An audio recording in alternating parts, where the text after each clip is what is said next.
The Last Light of Alaria. For Sage, what's your sixth favourite colour? Chapter 1. A Kingdom on the Brink. The kingdom of Alaria had long been a beacon of prosperity and peace in a world otherwise ravaged by war and darkness. Its cities sparkled with the light of magic, and its people lived in harmony, protected by the powerful magic of the land. But beneath this veneer of tranquility, a deep and ancient power was stirring, threatening to unravel the very fabric of the kingdom. Lady Stephanie stood on the balcony of her ancestral home, her light blue eyes scanning the horizon. The wind played with her fiery red hair, and for a moment she allowed herself to forget the burdens that weighed heavily on her shoulders. The sky was a brilliant shade of orange, the sun slowly dipping below the mountains that framed the kingdom. It should have been a scene of peace, but Lady Stephanie's heart was troubled. "Lady Stephanie," a voice called from behind her. She turned to see her steward, an elderly man named Harwin, standing in the doorway. His face was lined with age, but his eyes still held a sharpness that had served him well in the service of her family. "The High Council has sent word. They request your presence at the capital immediately." Stephanie nodded, her thoughts racing. The High Council rarely summoned her without reason, and in recent months their requests had become increasingly urgent. Something was amiss in Alaria, something that could not be ignored. "Prepare my things, Harwin. I'll leave at once." "As you wish, my lady," Harwin replied, bowing slightly before disappearing into the castle. Left alone with her thoughts, Lady Stephanie allowed herself a moment to reflect. She had always known that her role in the kingdom was one of great importance. As a member of one of the oldest noble families in Alaria, she had been trained in the art of magic from a young age. Her talents as a healer were unmatched, and her ability to solve complex puzzles and riddles had earned her the respect of the kingdom's most learned scholars. But despite her many accomplishments, she couldn't shake the feeling that something was terribly wrong. The journey to the capital was swift, the roads unusually quiet.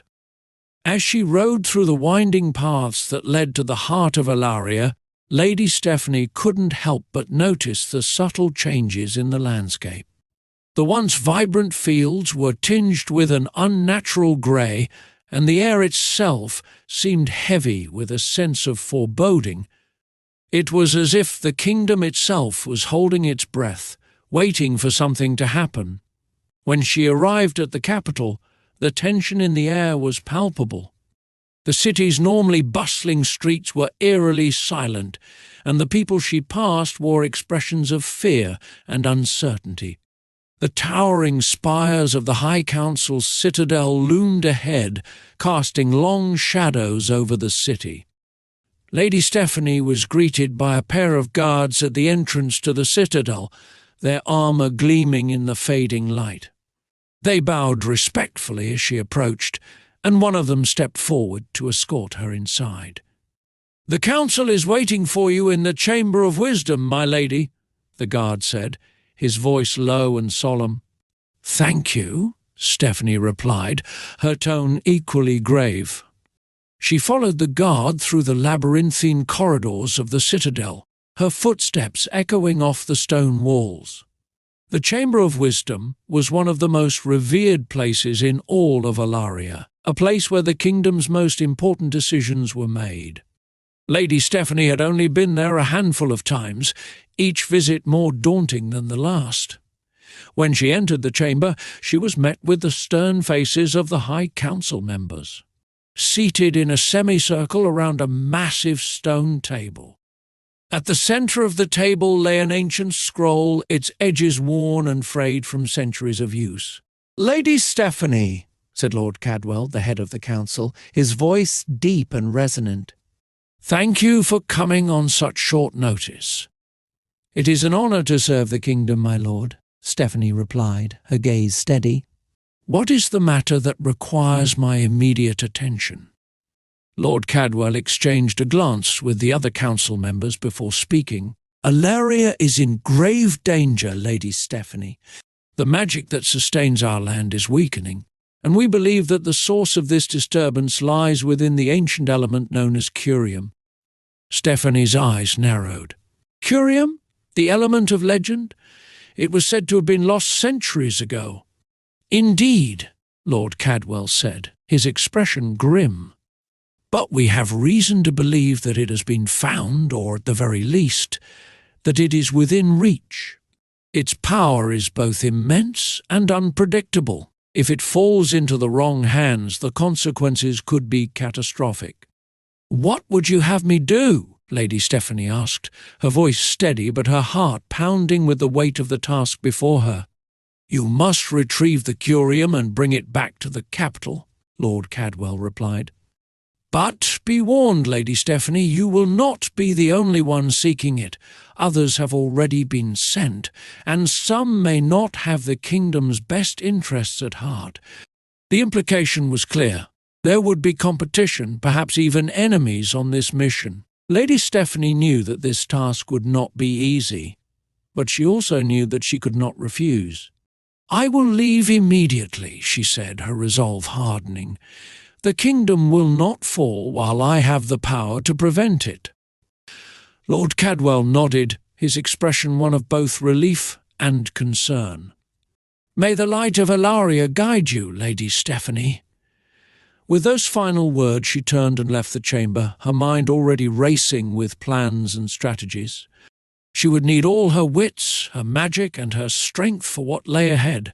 The fate of the kingdom rested on her shoulders, and she would not fail. As she prepared to leave the capital once more, Lady Stephanie couldn't shake the feeling that her journey would be unlike any she had ever undertaken. Unbeknownst to her, another figure was also being summoned to the fray, a man with dark brown hair, hazel eyes, and a tragic past that would soon intertwine with her own. But for now, all that lay ahead was the path to the curium, a path that would lead to danger, discovery, and a destiny neither of them could have foreseen. Chapter 2. The Mission Unveiled. Sage sat alone in the dimly lit chamber of his small, secluded dwelling on the outskirts of Alaria's capital. The flickering candlelight cast shadows across his face, highlighting the deep lines of weariness etched into his features. He stared at the wall, but his mind was far away, trapped in the memories of a childhood that had been anything but kind. Sage had grown up in a small, forgotten village on the outskirts of Alaria, a place where the sun rarely shone and the air was thick with the scent of damp earth and decay. His father had left before he could even remember, leaving him and his mother to fend for themselves in a world that had little patience for the weak. His mother, once a vibrant and hopeful woman, had withered under the weight of her circumstances. Life had not been kind to her, and in turn she had not been kind to Sage. She depended on him for everything, from fetching water from the well to gathering firewood to cooking the meagre meals they could afford. All the while she reminded him daily of her disappointment, her words laced with bitterness and resentment. "You're just like your father," she would say, her voice thick with contempt. "Useless. If it weren't for you, I might have had a chance." Sage had learned early on that he could expect no warmth from his mother, no comfort or care. He was a burden to her, and she made sure he knew it. The other children in the village were no better. They mocked him for his ragged clothes, his hollow eyes, and the strange aura that seemed to cling to him. Even as a child, Sage had been different, his magic simmering just beneath the surface, waiting to be unleashed. But instead of embracing his gift, the village shunned him, treating him as an outcast. Neglected and ridiculed, Sage grew up alone, his only companions the harsh realities of life and the magic that pulsed through his veins. It was his magic that sustained him, that kept him from succumbing to the despair that threatened to swallow him whole. But it was also his magic that set him apart, that made him a target for scorn and fear. As he grew older, Sage became more adept at controlling his abilities. He learned to channel the electricity that hummed within him, to focus his cryptesthesia into something sharp and precise. His power became his refuge, his only means of survival in a world that seemed determined to break him. His mother's health deteriorated as the years passed, and her dependency on Sage grew. She rarely left their small, dilapidated home, spending most of her days in a haze of illness and despair. Sage cared for her as best he could, but the burden weighed heavily on him. There were times when he resented her, when he wished for freedom from the constant demands and the endless cycle of neglect. But guilt always followed those thoughts, binding him to her side. When she finally passed away, it was not with tears or a sense of loss that Sage watched her go, but with a hollow numbness. He buried her in the small cemetery at the edge of the village, and then he left, never looking back. There was nothing for him there, nothing but the ghosts of a past he wished to forget. But the past was not so easily forgotten. Now, years later, Sage was no longer the helpless boy from the village. He had become a weapon, his magic honed to a deadly edge by years of hardship and training. The kingdom of Alaria had recognized his potential, and he had been drawn into its web of power and intrigue. He was valued for his skills, feared for his abilities, but never truly trusted or accepted. And that suited Sage just fine. Trust and acceptance were luxuries he had never known. A knock at the door pulled him from his thoughts. Sage's eyes flicked to the entrance, his senses immediately on high alert. Few knew where he lived, and even fewer would dare to disturb him without good reason. He stood, the long black bodysuit he wore, woven with blue accents, clinging to his muscular frame as he moved silently across the room. When he opened the door, he found a messenger standing there, a young woman with wide eyes and trembling hands. She quickly bowed, holding out a sealed scroll. "Sage of Alaria, the High Council has summoned you," she said, her voice quivering with a mix of fear and respect. Sage took the scroll without a word, breaking the seal with a swift motion. As he unrolled the parchment, his eyes scanned the elegant script, taking in the message with a growing sense of dread. The council had discovered the existence of curium, an element of immense power that had long been thought lost to time. It was said to have the potential to reshape reality itself, to heal or destroy with equal ease. The council's message was clear. Sage was to retrieve the curium before it could fall into the wrong hands. His jaw tightened as he read the final lines of the missive. There would be others, competitors, rivals, who would stop at nothing to obtain the curium for themselves. The council trusted him, and only him, to ensure that Alaria's future remained secure. Without a word to the messenger, Sage turned and walked back into his chamber, the door closing behind him with a heavy thud. He needed no time to consider his course of action. The council's orders were absolute, and he knew his place in the kingdom. There was no one else who could do what needed to be done. Sage's preparations were swift and efficient. He strapped on his utility belt, checking the various vials and magical implements he kept at the ready. His thoughts were focused, his emotions held tightly in check. He had trained himself to be a weapon, a tool for the kingdom, and he would not allow anything to interfere with his mission. As he prepared to leave, he paused, his gaze falling on a small weathered object on the table. It was a locket, tarnished with age, the only keepsake he had from his mother. He picked it up, feeling its weight in his hand, the memories it carried almost too heavy to bear. But he didn't open it. He didn't need to see the faded image inside to remember the life he had left behind. With a deep breath, Sage pocketed the locket and left his dwelling, his mind already racing through the details of the mission. He would retrieve the curium and nothing would stand in his way. The journey to the ruins where the curium was said to be hidden was long and treacherous. The landscape of Alaria had begun to change, the once lush forests now twisted and gnarled, the rivers choked with debris. It was as if the land itself was responding to the growing unrest within the kingdom. Sage moved swiftly, his senses attuned to the dangers that lurked in the shadows. His extrasensory perception allowed him to sense the faintest vibrations in the air, the slightest shifts in the magical currents that flowed through the land. He knew he was not alone in this quest, but he also knew that he could not afford to hesitate.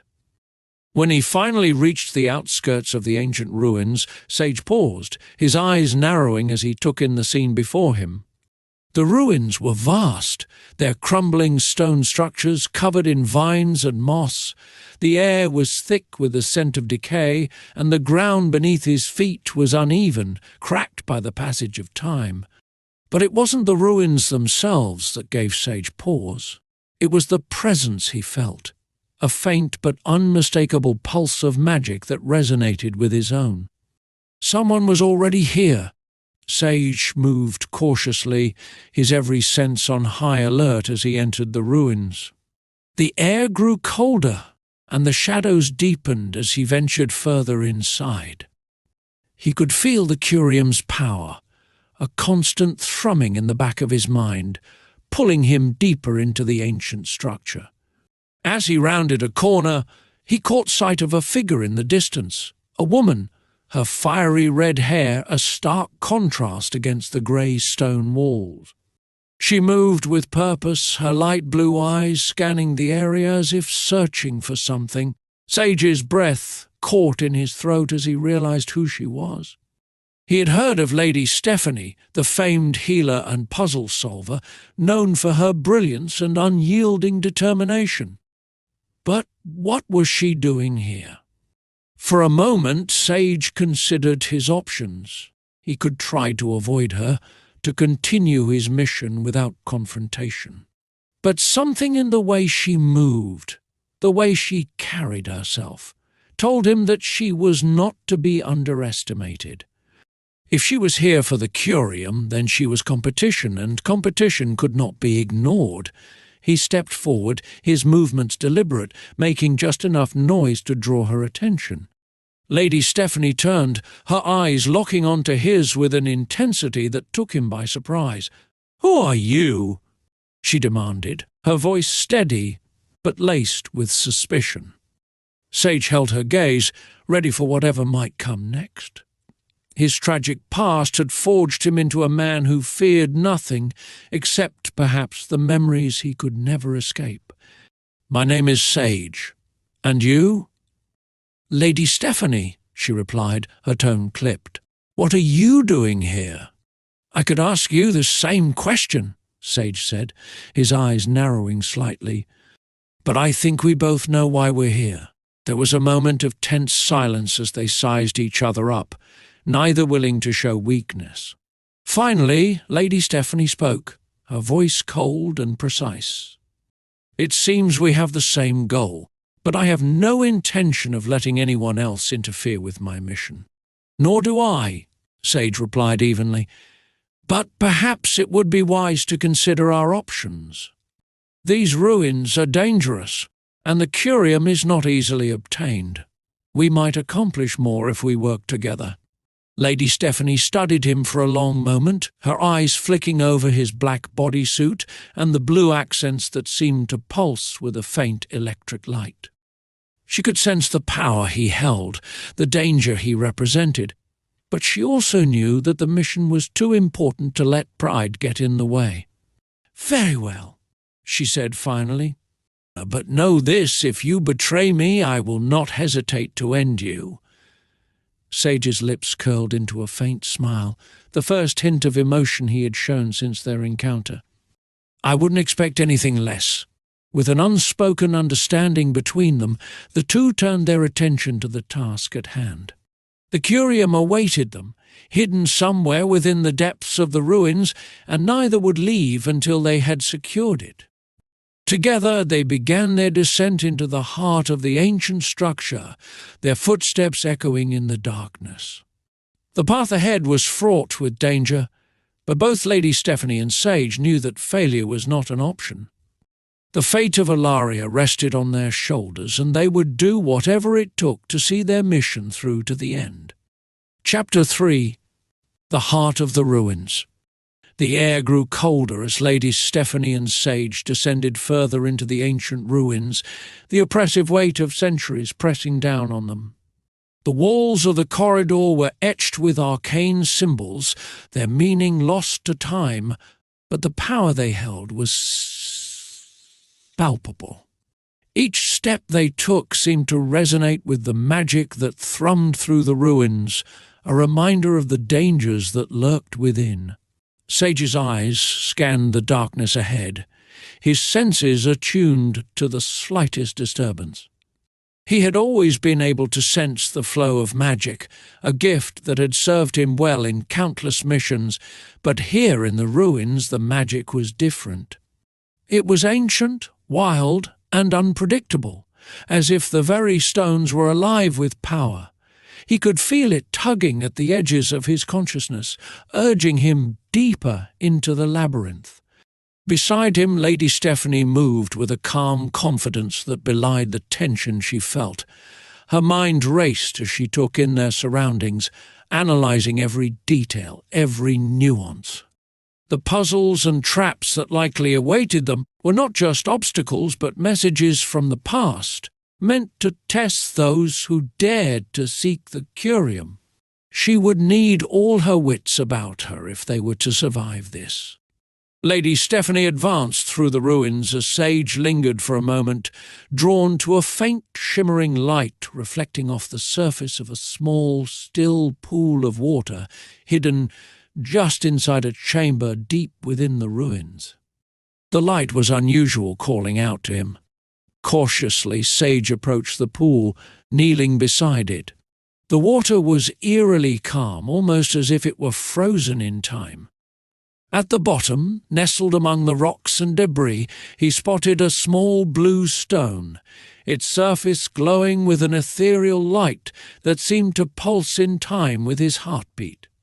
He reached into the water, his fingers brushing against the cool surface of the stone. The moment he touched it, he felt a strange connection, as if the stone was resonating with his very soul. Carefully, he lifted it from the water, holding it up to examine it more closely. The stone was smooth and flawless, its blue light flickering with a life of its own. Sage couldn't explain it, but he knew this stone was more than just a simple trinket. It held power, power that could change everything. Without a word, Sage slipped the blue stone into his pocket, keeping it hidden from Stephanie. He wasn't sure why he felt the need to keep it a secret, but something told him that the time to reveal its significance had not yet come. Sage hurried towards Stephanie as she approached a corridor ahead. The corridor they followed was narrow, the stone walls closing in on them as they moved deeper into the ruins. Faint echoes of their footsteps bounced off the walls, adding to the eerie atmosphere. Despite the foreboding environment, neither of them spoke. The unspoken agreement between them to focus on the task at hand created a fragile but growing sense of trust. After what felt like an eternity, the corridor opened up into a vast chamber. The ceiling was vaulted high above, supported by massive stone pillars that seemed to reach into the darkness. In the center of the room stood a large pedestal, upon which rested a glowing crystal orb. The light from the orb bathed the chamber in a soft ethereal glow, casting long shadows that danced across the walls. "This must be the first test," Lady Stephanie murmured, her eyes narrowing as she studied the orb. "A puzzle, no doubt?" Sage nodded, his gaze fixed on the orb. "It's radiating magical energy. We should be cautious." As they approached the pedestal, the symbols on the walls began to glow, illuminating the chamber with a soft golden light. Lady Stephanie's mind raced as she quickly translated the ancient script, her heart pounding in her chest.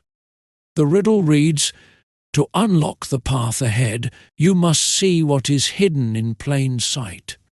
Only when the truth is revealed will the way be clear." Sage glanced at her, his hazel eyes reflecting the light of the orb. "What do you think it means?" Stephanie frowned, her mind already working through the possibilities. It could be a metaphor, or it could be something literal. The orb may be the key, but we need to understand its purpose first. Sage stepped closer to the orb, his extrasensory perception allowing him to feel the subtle shifts in the magical energy that surrounded it. The magic is layered almost like a veil. "It's meant to conceal something," Stephanie nodded, her eyes narrowing as she considered his words. "Perhaps the orb is masking a doorway or another object. But how do we reveal it?" Before Sage could respond, the chamber trembled and the walls began to shift. The symbols glowed brighter and the floor beneath them started to move, rearranging itself into a new pattern. The pedestal and the orb remained stationary, but the rest of the chamber seemed to be alive, responding to the riddle. "It's a puzzle within a puzzle," Stephanie realized, her mind racing. "The room is changing based on our actions. We need to find the correct configuration to reveal the truth." Sage moved quickly, his eyes scanning the shifting patterns on the floor. "If we can decipher the pattern, we might be able to control the room's movements." Together, they began to work, their movements synchronized as they attempted to solve the puzzle. Lady Stephanie's sharp mind and Sage's magical perception allowed them to make rapid progress, but the room continued to change, each new shift presenting a fresh challenge. As they worked, Stephanie couldn't help but feel a strange connection to Sage. Despite their initial wariness of each other, they were working together with an ease that surprised her. His abilities complemented hers in ways she hadn't expected, and she found herself relying on him more than she had anticipated. "There," Sage said suddenly, pointing to a section of the floor that had formed a distinct pattern. "That's it. The symbols align perfectly." Stephanie quickly examined the pattern, her heart racing as she realized he was right. The symbols formed a complex sigil, one that she recognized from her studies. It was a symbol of truth used in ancient times to reveal hidden pathways. "We need to activate it," she said, turning her attention back to the orb. "The orb is the key. We need to unlock its power." Sage nodded, stepping forward to place his hand on the orb. The moment his fingers touched the smooth surface, the chamber was filled with a bright light, and the floor beneath them solidified, the shifting patterns coming to a halt. The orb began to glow brighter, its light intensifying until it was almost blinding. Then, with a soft click, the pedestal began to lower into the floor, revealing a hidden staircase that descended further into the depths of the ruins. Stephanie let out a breath she hadn't realized she'd been holding. "We did it." Sage removed his hand from the orb, his expression calm but his eyes betraying a hint of satisfaction. "The path is open, but we're only just beginning." As they descended the staircase, the air grew colder still, and the light from the orb above gradually faded, leaving them in near darkness. Sage conjured a small spark of electricity, allowing it to dance between his fingers to illuminate their path. The staircase seemed to go on forever, spiraling downward into the depths of the earth. The further they went, the more oppressive the atmosphere became, as if the very air was thick with ancient, forgotten magic. Finally, they reached the bottom, stepping into a large, circular chamber. The walls were covered in more of the arcane symbols they had seen earlier, but these glowed with a faint, pulsing light, as if they were alive.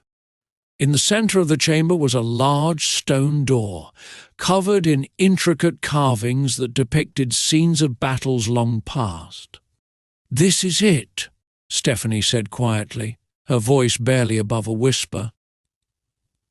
The final barrier before the curium?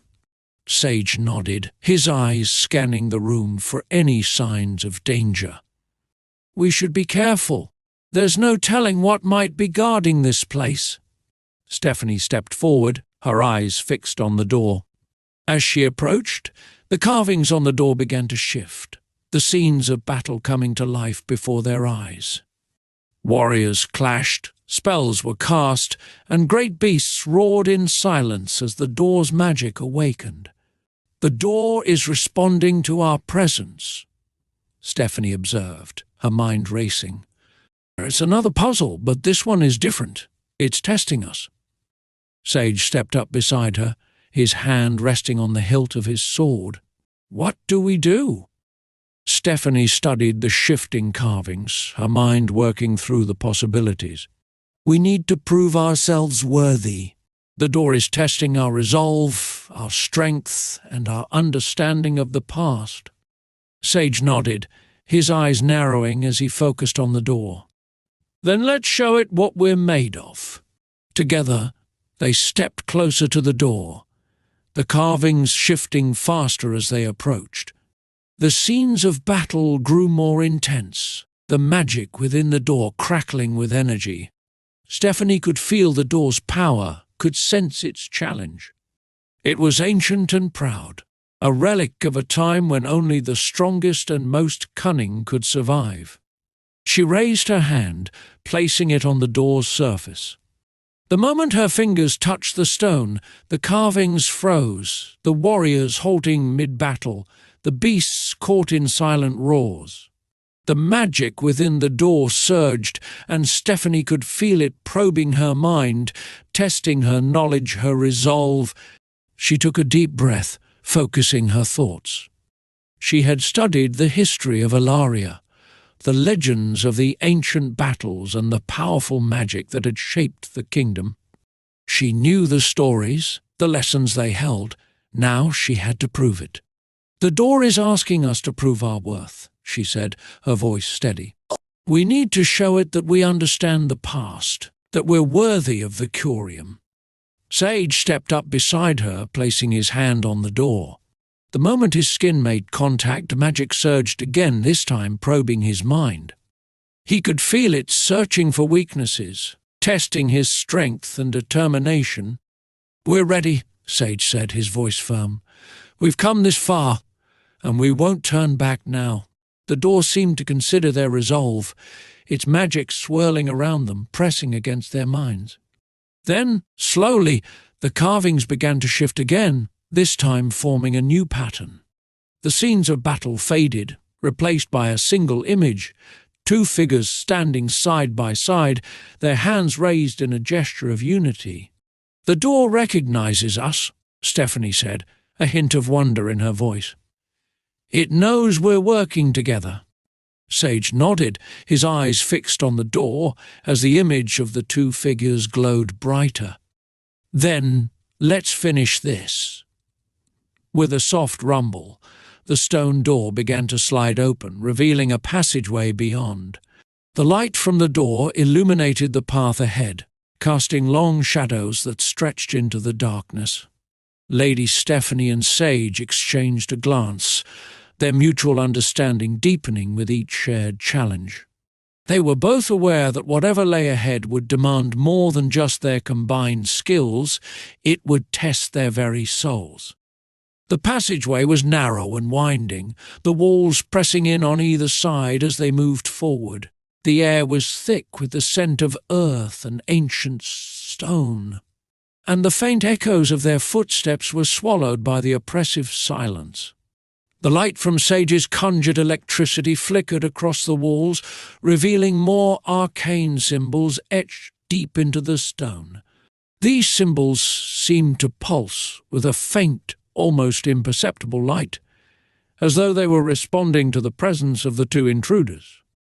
After what felt like hours of walking, the passage suddenly opened into a large cavern. The ceiling stretched high above them, disappearing into the darkness. and the walls were lined with jagged rock formations that glittered faintly in the dim light. But what drew their attention was the massive stone structure that dominated the center of the cavern. A circular platform raised several feet off the ground, surrounded by pillars that hummed with an ancient untapped energy. In the center of the platform, suspended in mid-air by an invisible force, was the curium. The element glowed with a soft, ethereal light, its surface swirling with colors that seemed to shift and change with every passing moment. It was beautiful, mesmerizing, and terrifying all at once. The power emanating from it was unlike anything Lady Stephanie or Sage had ever felt before, a raw, untamed force that pulsed with a life of its own. "This is it," Lady Stephanie whispered, her eyes fixed on the curium, "the source of the kingdom's magic and its curse." Sage's gaze remained locked on the curium, his hazel eyes darkening with an intensity that sent a shiver down Stephanie's spine. "We need to be careful. The curium isn't just a source of power, it's a living entity. If we're not careful, it could destroy us." Stephanie nodded, her mind already racing as she analyzed the situation. The curium was undoubtedly protected by powerful magic, but the true challenge would be in controlling it. They couldn't simply take it. They had to prove themselves worthy, just as they had with the door. But the stakes were infinitely higher now. As they approached the platform, the pillars surrounding it began to glow, and a low hum filled the cavern. The air crackled with energy, and the symbols on the pillars pulsed in rhythm with the curium's light. It was as if the entire cavern was awakening, responding to the presence of the two intruders. "We need to figure out how to stabilize it," Stephanie said, her voice calm despite the tension in the air. "If we can align our magic with the curium's energy, we might be able to harness its power without triggering a catastrophe." Sage nodded, his expression unreadable as he stepped closer to the platform. "I'll try to attune my cryptesthesia to the curium's frequency. If I can connect with it, I might be able to stabilize the flow of energy." Lady Stephanie watched as Sage closed his eyes, his brow furrowing in concentration. She could feel the tension in the air increase as he began to channel his magic, his body becoming a conduit for the curium's energy. The air around him crackled with electricity, and the light from the curium intensified, casting long shadows across the cavern. Stephanie felt a sudden surge of energy as the curium responded to Sage's magic. The pillars began to hum louder, and the symbols on the walls glowed brighter, as if the entire cavern was alive with power. The ground beneath her feet trembled, and she could feel the raw force of the curium pressing against her mind, testing her resolve. She took a deep breath, focusing her thoughts and reaching out with her own magic. Her healing powers were attuned to the natural world, to the balance of life and death, and she knew that she could use them to stabilize the curium's volatile energy.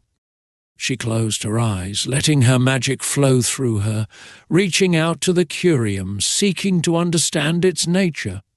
The moment her magic touched the curium, she was overwhelmed by a flood of sensations. She could feel the curium's ancient consciousness, its immense power, and its longing to be free. It was a force of nature, wild and untamed, but there was also a sadness, a deep sorrow that resonated with her own heart. The curium had been trapped for centuries, its power harnessed and controlled by those who sought to use it for their own purposes. It wanted to be free, but it also understood the consequences of its freedom. Stephanie's mind raced as she tried to process the emotions and memories that flooded her consciousness. She could see visions of the past, of ancient battles fought over the curium, of kingdoms rising and falling because of its power. She saw the faces of those who had sought to control it, their greed and ambition leading to their downfall. And she saw the curium itself, a sentient force of magic, longing to be free but bound by its own nature. "We have to release it," Stephanie said suddenly, her eyes snapping open. "The curium isn't meant to be controlled. It's a living entity, and it's been trapped here for centuries. We need to release it, to let it return to the natural world." Sage opened his eyes, his expression conflicted. "But if we release it, we risk unleashing its power on the kingdom. We could be dooming Alaria." "No," Stephanie said firmly, her voice filled with conviction. "The curium wants to be free, but it also understands the consequences of its freedom. If we release it willingly, if we prove ourselves worthy, it will return to the natural world without causing harm. But if we try to control it, to harness its power for our own purposes, it will fight back, and the consequences will be catastrophic." Sage hesitated, his mind racing as he considered her words. He could feel the truth in them, could sense the curium's intentions through his cryptesthesia. It was a gamble, but it was also the only way to ensure the safety of the kingdom. "All right," he said finally, his voice steady. "We'll do it your way, but we need to be careful. The curium's power is unpredictable, and we need to make sure we release it in a controlled manner." Stephanie nodded, her heart pounding in her chest. She stepped forward, placing her hands on the platform, feeling the raw energy of the curium surge through her. Sage did the same, his magic intertwining with hers as they prepared to release the curium. The pillars around them began to glow brighter, the symbols pulsing with an intense light.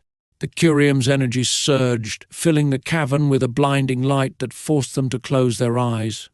The ground trembled beneath them, and the air crackled with electricity as the curium's power reached its peak. Then, with a sudden rush of energy, the curium exploded in a burst of light, its power flooding the cavern and washing over them. Stephanie felt the raw force of the curium's magic surge through her, overwhelming her senses. She could feel the curium's consciousness, its ancient wisdom and knowledge flowing into her mind, merging with her own. For a moment, she was one with the curium, a part of its ancient, sentient consciousness. She could see the world through its eyes, could feel its longing to return to the natural world, to be free. And she could see the path ahead, the way to release the curium without causing harm to the kingdom.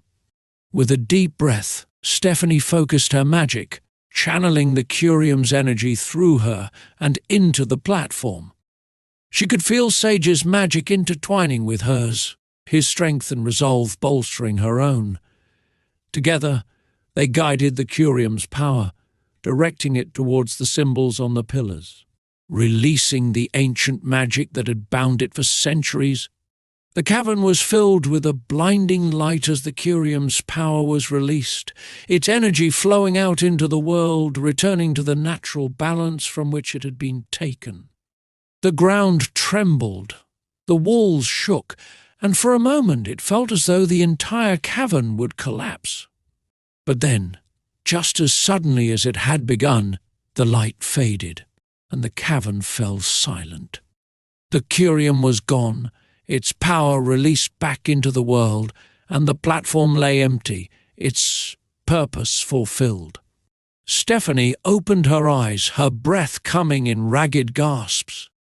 She felt drained, as though the curium's energy had taken a part of her with it, but she also felt a deep sense of peace, a certainty that they had done the right thing. Sage stood beside her, his expression calm but weary. He met her gaze, and in that moment they shared an unspoken understanding.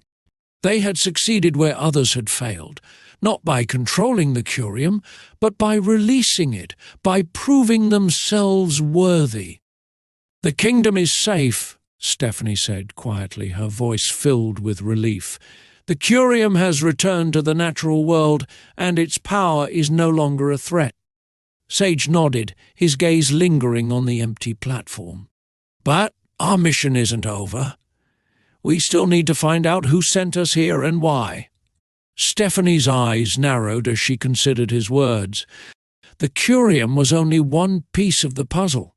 There were still questions that needed answers, and the forces that had sent them here were likely watching, waiting for the right moment to strike. She could feel the weight of those unanswered questions pressing down on her, but she also felt a growing resolve within herself to see this through to the end. "We need to be careful," she said, her voice steady but laced with determination. Whoever orchestrated this mission knew what they were doing. They wanted the curium, but not just for its power. There's something more at play here, something we haven't uncovered yet. Sage nodded, his gaze shifting back to the darkened cavern around them. "Agreed. We can't trust anyone. Not until we know who's behind this and what their true intentions are." Stephanie turned away from the platform, her mind already racing with thoughts of their next move. They needed to return to the capital, but they also needed to gather more information before making any decisions. There were too many unknowns, too many variables that could shift the balance of power in Alaria.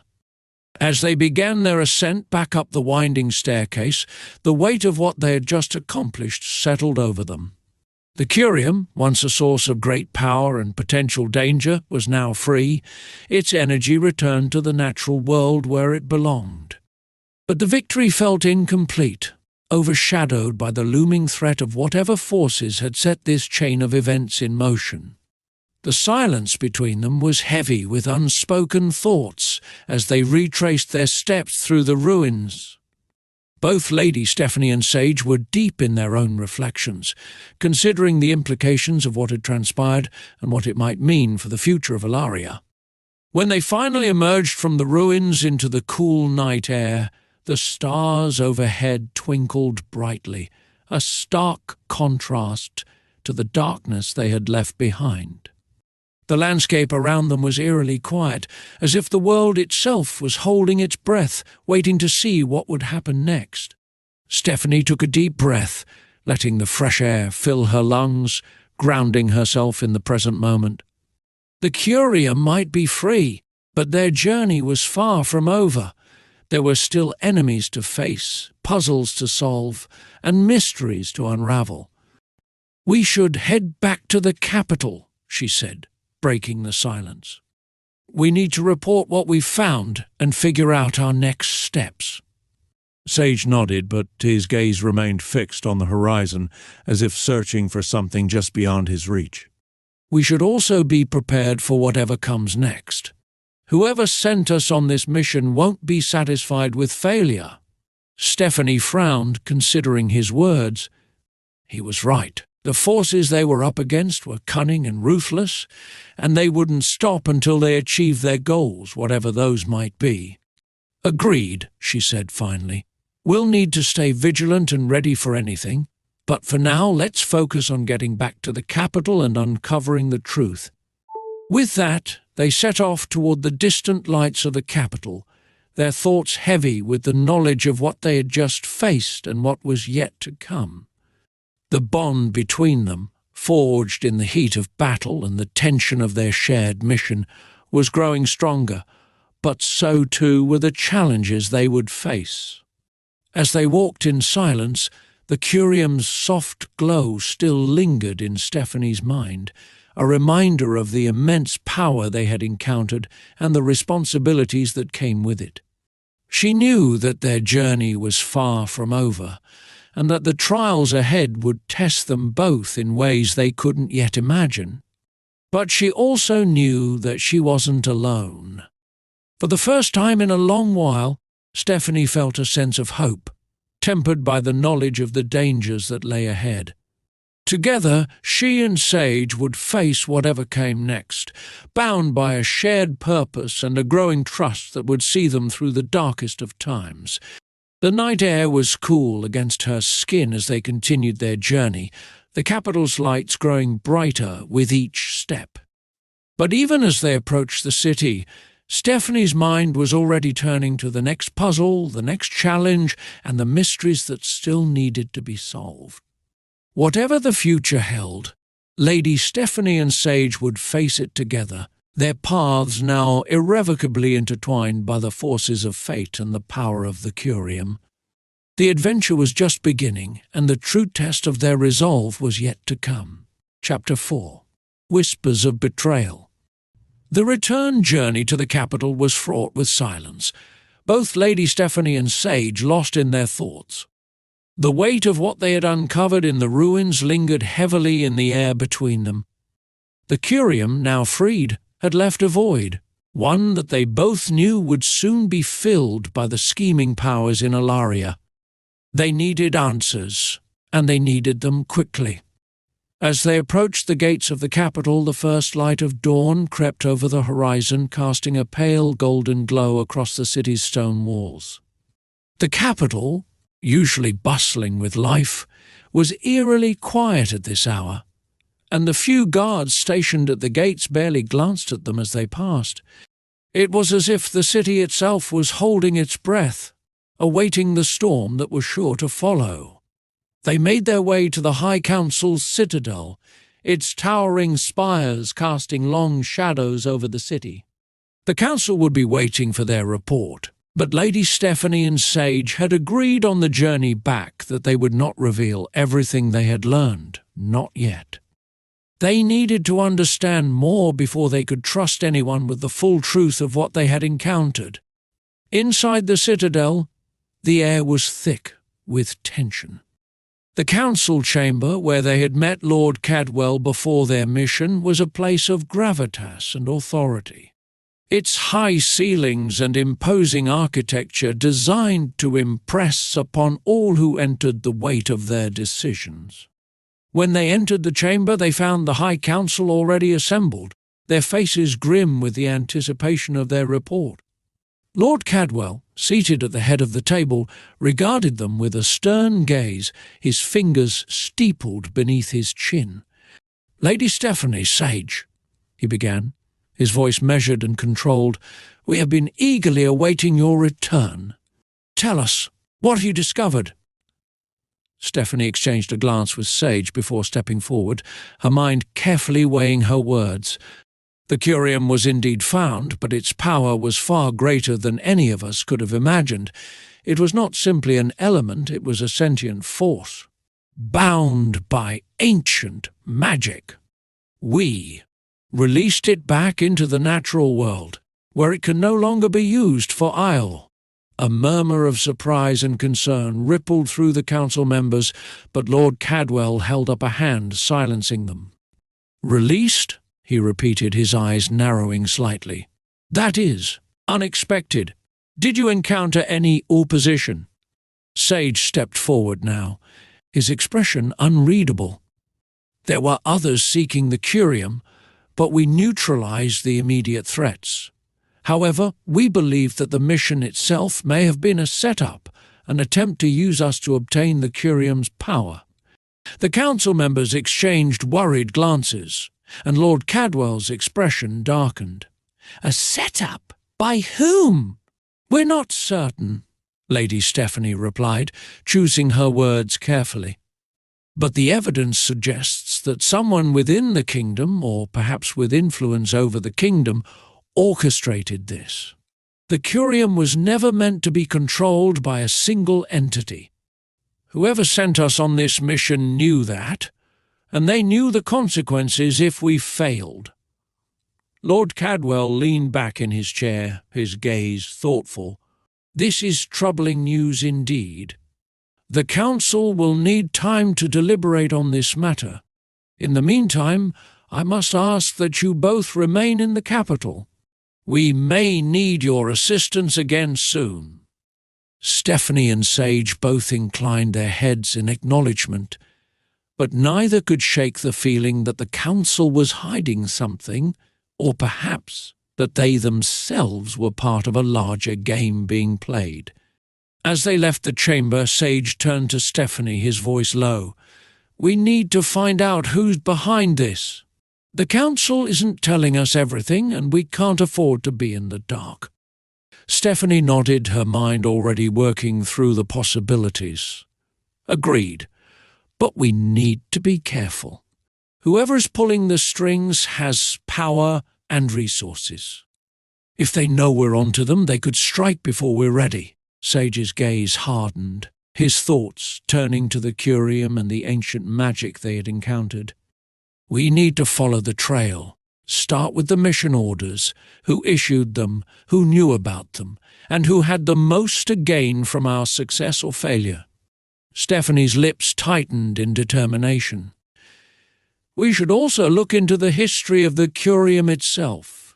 There might be clues in the old records, something that could point us in the right direction. They parted ways, each heading to different parts of the citadel to begin their investigations. Stephanie made her way to the royal archives, a vast labyrinth of ancient scrolls, books, and records that chronicled the history of Alaria. The archives were a place of knowledge, but also of secrets, secrets that she was determined to uncover. As she entered the archives, the musty scent of old parchment filled her senses. The room was dimly lit, the only light coming from the narrow windows high above. Rows upon rows of shelves stretched out before her, each one filled with the accumulated knowledge of centuries. Stephanie made her way to the section that housed records of ancient magic and powerful artifacts.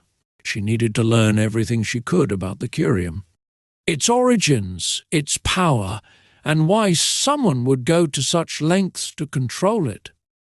Hours passed as she pored over the old texts, her mind absorbing the information as quickly as she could. She found references to the curium in several ancient scrolls, each one describing it as a powerful but dangerous element, capable of both great good and unimaginable destruction. One scroll in particular caught her attention. It was an account from a long-forgotten kingdom that had once tried to harness the curium's power. The kingdom had flourished for a time, but ultimately it had been destroyed when the curium's power had grown too great to control. The account ended with a warning. The curium is not a tool to be wielded, but a force to be respected. Those who seek to control it will find only ruin. Stephanie's heart raced as she realized the implications. The curium had brought down entire kingdoms before, and now it was in Alaria. If someone sought to control it again, the consequences could be catastrophic. She carefully copied down the relevant passages, her mind already racing with ideas on how to use this information. But she also knew that time was running out. Whoever was behind this plot was likely already making their next move. As she left the archives, her thoughts turned to Sage. He would be following the trail of the mission orders, seeking out those who had been involved in their assignment. Together, they would piece together the truth and uncover the identity of the one pulling the strings. But Stephanie also knew that the deeper they dug, the more dangerous their mission would become. The curium was a force beyond their control, and those who sought to wield its power would stop at nothing to achieve their goals. As she walked through the dimly lit corridors of the citadel, Stephanie couldn't shake the feeling that they were being watched, that unseen eyes were tracking their every move. The game was growing more complex, the stakes higher than ever, but she and Sage were determined to see it through, no matter the cost. As she reached her chambers, a shadow moved in the corner of her vision. Instinctively, Stephanie spun around, her hand ready to summon her magic. But there was nothing there, just the flickering light of the torches along the corridor. She stood still for a moment, her senses heightened. Something wasn't right. The citadel had always been a place of safety for her, but now it felt like a trap, every corner hiding potential danger. She took a deep breath, forcing herself to relax. She couldn't afford to be paranoid, not now. There were too many enemies to face, too many questions to answer. But she also knew that caution was necessary. Inside her chambers, she found a message waiting for her, a simple, unmarked envelope lying on her desk. Her heart skipped a beat as she picked it up, her mind racing with possibilities. Carefully, she broke the seal and unfolded the parchment within. The message was short, written in a neat, precise hand. "Trust no one. The game has only just begun." Stephanie's blood ran cold as she read the words. The warning was clear, but the sender remained unknown. She folded the parchment and tucked it away, her mind already spinning with plans and contingencies. The game had indeed begun, and Stephanie knew that she and Sage were now caught in the middle of a dangerous web of intrigue and power. But they were not alone. Together, they would face whatever challenges came their way, and Stephanie was determined to be ready for it. She sat down at her desk, the ancient scrolls and texts spread out before her. There was still much to learn, and the night was far from over. As she delved back into her research, her mind focused and determined, she knew that the answers were out there, waiting to be uncovered. And when the time came, she and Sage would be ready to face the truth, no matter how dark or dangerous it might be. The kingdom of Alaria depended on it. Chapter 5. Unearthing Secrets. The night passed in a blur of ancient texts and hurried notes. Lady Stephanie hardly noticed the passing hours as she pieced together fragments of history, trying to form a coherent picture of the Curium and its role in Alaria's past. By the time dawn broke over the capital, her desk was strewn with scrolls, her fingers ink-stained from the frantic research. But she had found something, an old, nearly forgotten record that detailed a prophecy.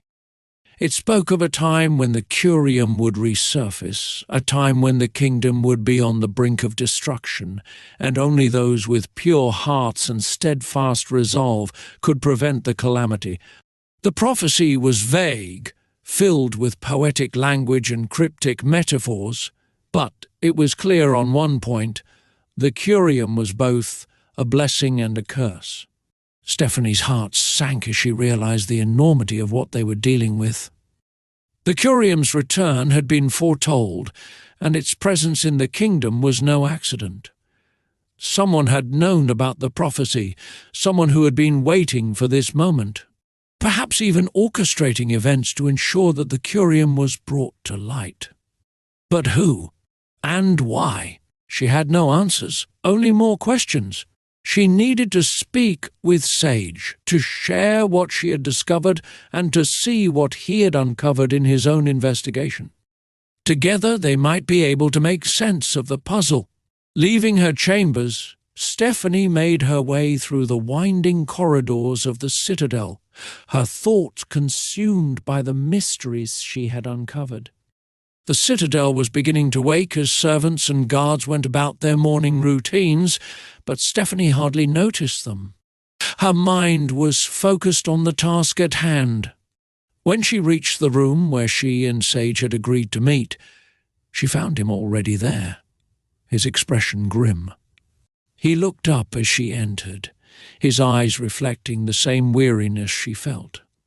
"You look like you've been up all night," he said, though there was no judgment in his tone, only a shared understanding of the toll their mission was taking on them. "I have," Stephanie admitted, taking a seat across from him. "But it was worth it. I found something important." Sage's eyes sharpened with interest. "Go on." Stephanie pulled out the scroll she had found, laying it on the table between them. "It's a prophecy, one that speaks of the Curium and its return. According to this, the Curium's resurfacing was foretold, and it's tied to a time of great upheaval in the kingdom.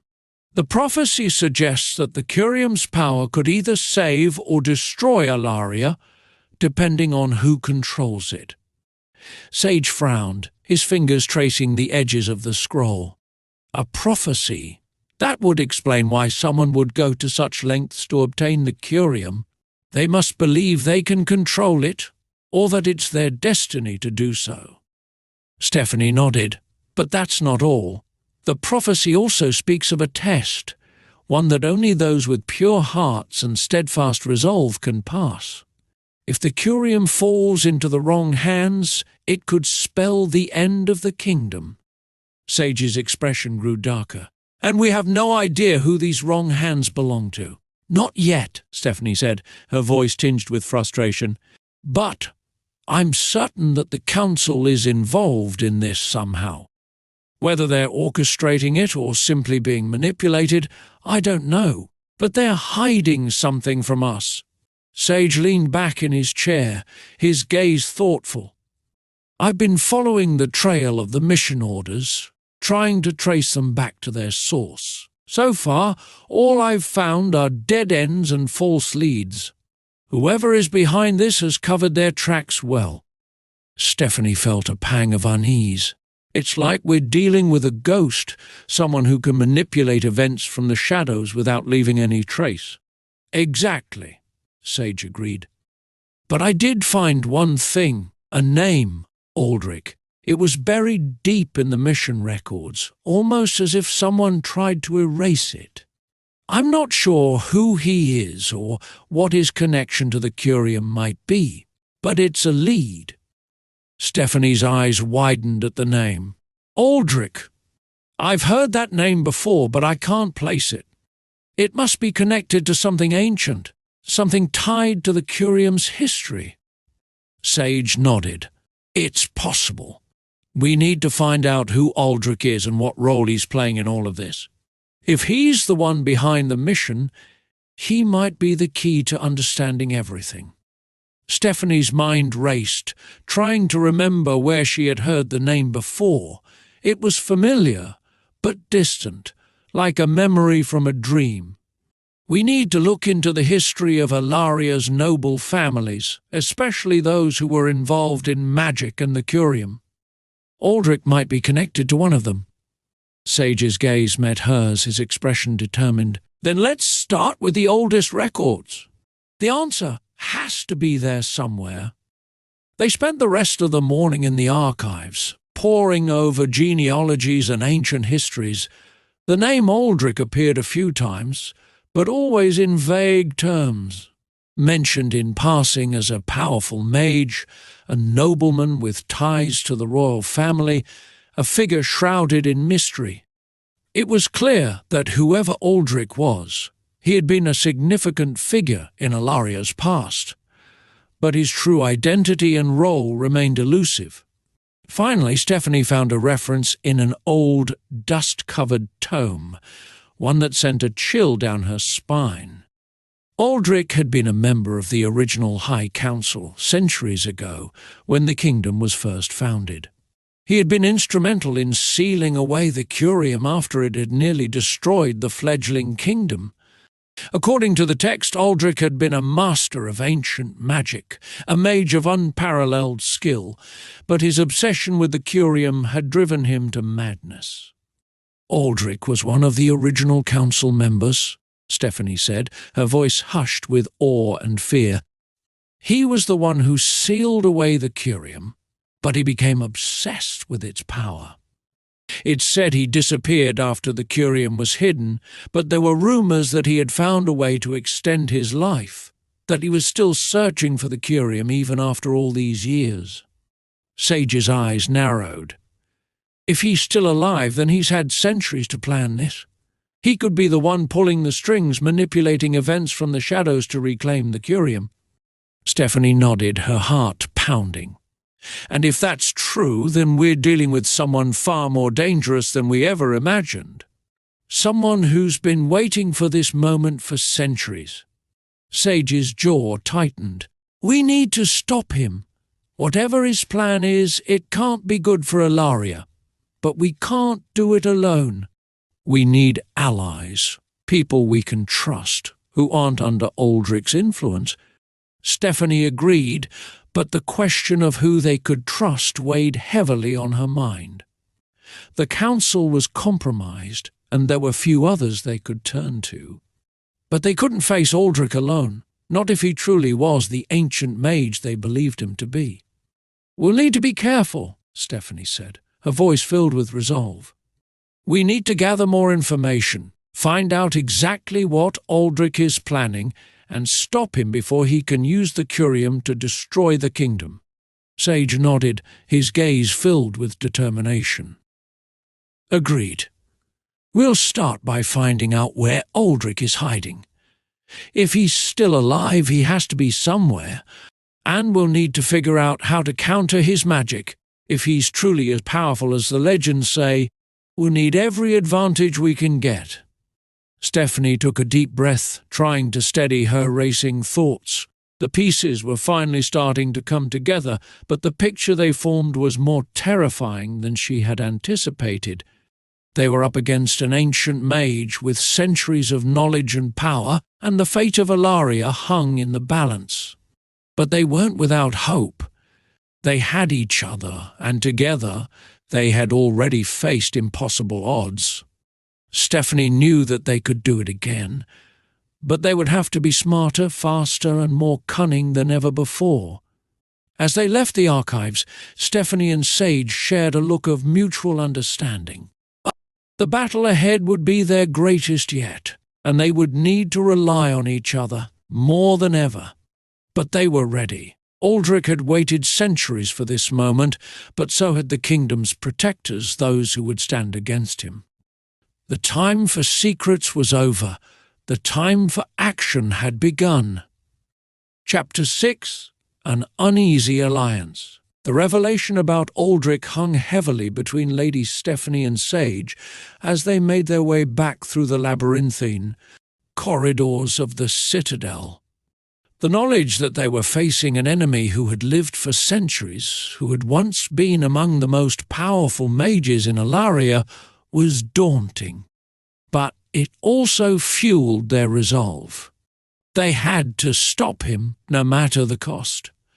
As they approached the council chamber, Sage placed a hand on Stephanie's arm, stopping her. His hazel eyes were dark with concern. "We need to be careful about how we proceed. If Aldrich is as powerful as we believe, he likely has allies within the council, or at least people who are unwittingly doing his bidding." Stephanie nodded, her mind racing. "We can't trust anyone within the council, but we also can't afford to act without support. We need to find out who in the council might be working with Aldrich and who we can trust." Sage's jaw tightened as he considered their options. "What about Lord Cadwell? He's the head of the council and has been involved in our mission from the beginning. If he's not directly involved with Aldrich, he might know something." Stephanie frowned, her thoughts conflicted. "Lord Cadwell is shrewd, but I've always felt that he genuinely cares about the kingdom. If he's been manipulated, it might be without his knowledge, but approaching him directly could be risky. We need to gauge his loyalty without revealing too much." Sage nodded in agreement. "Let's start by observing him, see how he reacts to certain information, who he meets with, and what decisions he makes. If we can determine his true allegiance, we'll know whether to bring him into our confidence or treat him as a potential threat." As they reached the doors to the council chamber, Stephanie took a deep breath, steeling herself for what was to come.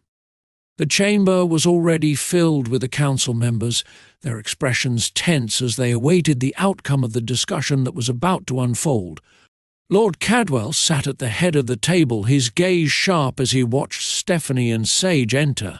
"Lady Stephanie Sage," Cadwell greeted them, his tone measured. "You've returned sooner than I expected. Have you uncovered anything of significance?" Stephanie glanced at Sage before stepping forward, carefully choosing her words. "We've found references to an ancient mage, Aldrich, who was involved in sealing away the curium centuries ago. There are indications that he may still be alive, and that he may be the one behind the recent events." The council members exchanged uneasy glances, and a murmur of concern rippled through the chamber. Lord Cadwell's expression, however, remained unreadable. Aldrich, he repeated, his tone neutral. That is a name I have not heard in many years.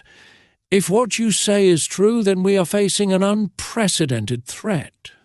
But I must ask, how certain are you of this information? Stephanie held his gaze, trying to read the emotions behind his eyes. The records we found are clear.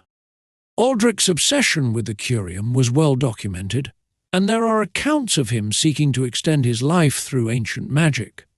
If he has succeeded, then he has had centuries to plan his return. Cadwell's fingers drummed lightly on the table as he considered her words. If Aldrich is indeed alive and seeking the curium, then we must act swiftly. But we must also be cautious. We cannot afford to spread panic or make false accusations. Sage stepped forward, his voice calm but firm. We agree. That's why we've come to you, Lord Cadwell. We need your support to investigate this matter further, to determine who within the kingdom might be aiding Aldrich knowingly or unknowingly. Cadwell's gaze flicked to the other council members who were watching the exchange with varying degrees of concern and suspicion. This is a delicate matter, Sage. If we are to investigate, we must do so discreetly. The kingdom is already on edge, and the last thing we need is to cause further unrest. Stephanie could see the gears turning in Cadwell's mind, the calculated consideration of the risks and rewards. He was a politician at heart, always weighing his options, always thinking several steps ahead. But she also sensed a genuine concern for the kingdom's well-being, a concern that might be their only hope of securing his cooperation. Then we proceed with caution, Stephanie said, her voice steady. But we must act quickly. Aldrich has had centuries to prepare, and we don't know how close he is to achieving his goal. Lord Cadwell nodded slowly, his expression thoughtful. Very well. I will authorize a discreet investigation into the council and those with access to sensitive information. But must insist that we keep this matter contained. If word of Aldrich's return spreads, it could destabilize the kingdom. Stephanie and Sage exchanged a brief, relieved glance. This was a step in the right direction, but they knew that the real challenge was just beginning. Thank you, Lord Cadwell, Stephanie said, inclining her head. We'll begin our investigation immediately. With your support, we may be able to uncover Aldrich's plans before it's too late. Cadwell's gaze remained fixed on them, his eyes narrowing slightly. I trust you both understand the gravity of the situation. If Aldrich is truly behind this, then we are facing a threat unlike any we have encountered before. Do not underestimate him. We won't, Sage replied, his voice firm. We'll do whatever it takes to protect the K-Kingdom. As they left the council chamber, Stephanie's mind was already racing with plans and strategies. They had Cadwell's support, but they needed to be careful. One wrong move, and they could find themselves facing not only Aldrich, but also the full weight of the council's authority. We should start by gathering information on the other council members, Stephanie said as they walked through the citadel's corridors. We need to know who might be under Aldrich's influence and who we can trust. Sage nodded, his expression serious. Agreed. We should also look into the royal archives again, see if there's anything we missed about Aldrich's methods or any clues about his current whereabouts. Stephanie felt a renewed sense of purpose as they moved forward. The stakes were higher than ever, but they were not alone. Together they would face the challenges. Ahead, uncover the secrets buried deep within the kingdom, and confront the ancient mage who threatened everything they held dear. But as they turned a corner, Stephanie's instincts flared, and she caught a glimpse of movement out of the corner of her eye. She turned quickly, her hand instinctively reaching for the dagger hidden at her waist, but there was nothing there, only the flickering shadows cast by the torches lining the corridor. "What is it?" Sage asked, his voice low and alert. Stephanie shook her head, her heart still racing. I thought I saw something, someone. But it was probably just my imagination. Sage's eyes narrowed as he scanned the corridor, his senses heightened. We can't afford to take any chances.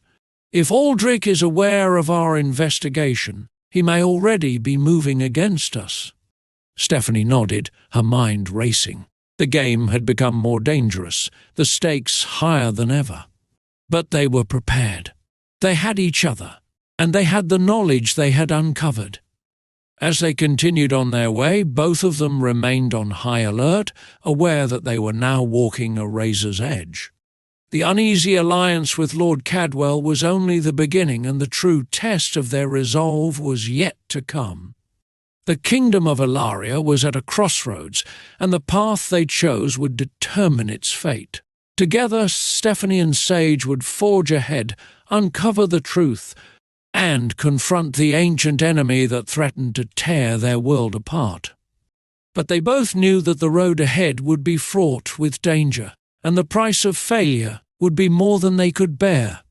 Chapter 7. Echoes of Deception.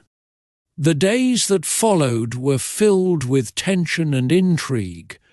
Lady Stephanie and Sage worked tirelessly, piecing together the fragments of information they gathered from their discreet investigations. They were careful, methodical, and always on guard, knowing that a single misstep could alert Aldrich or his allies to their efforts. Their first task was to identify the council members who might be under Aldrich's influence.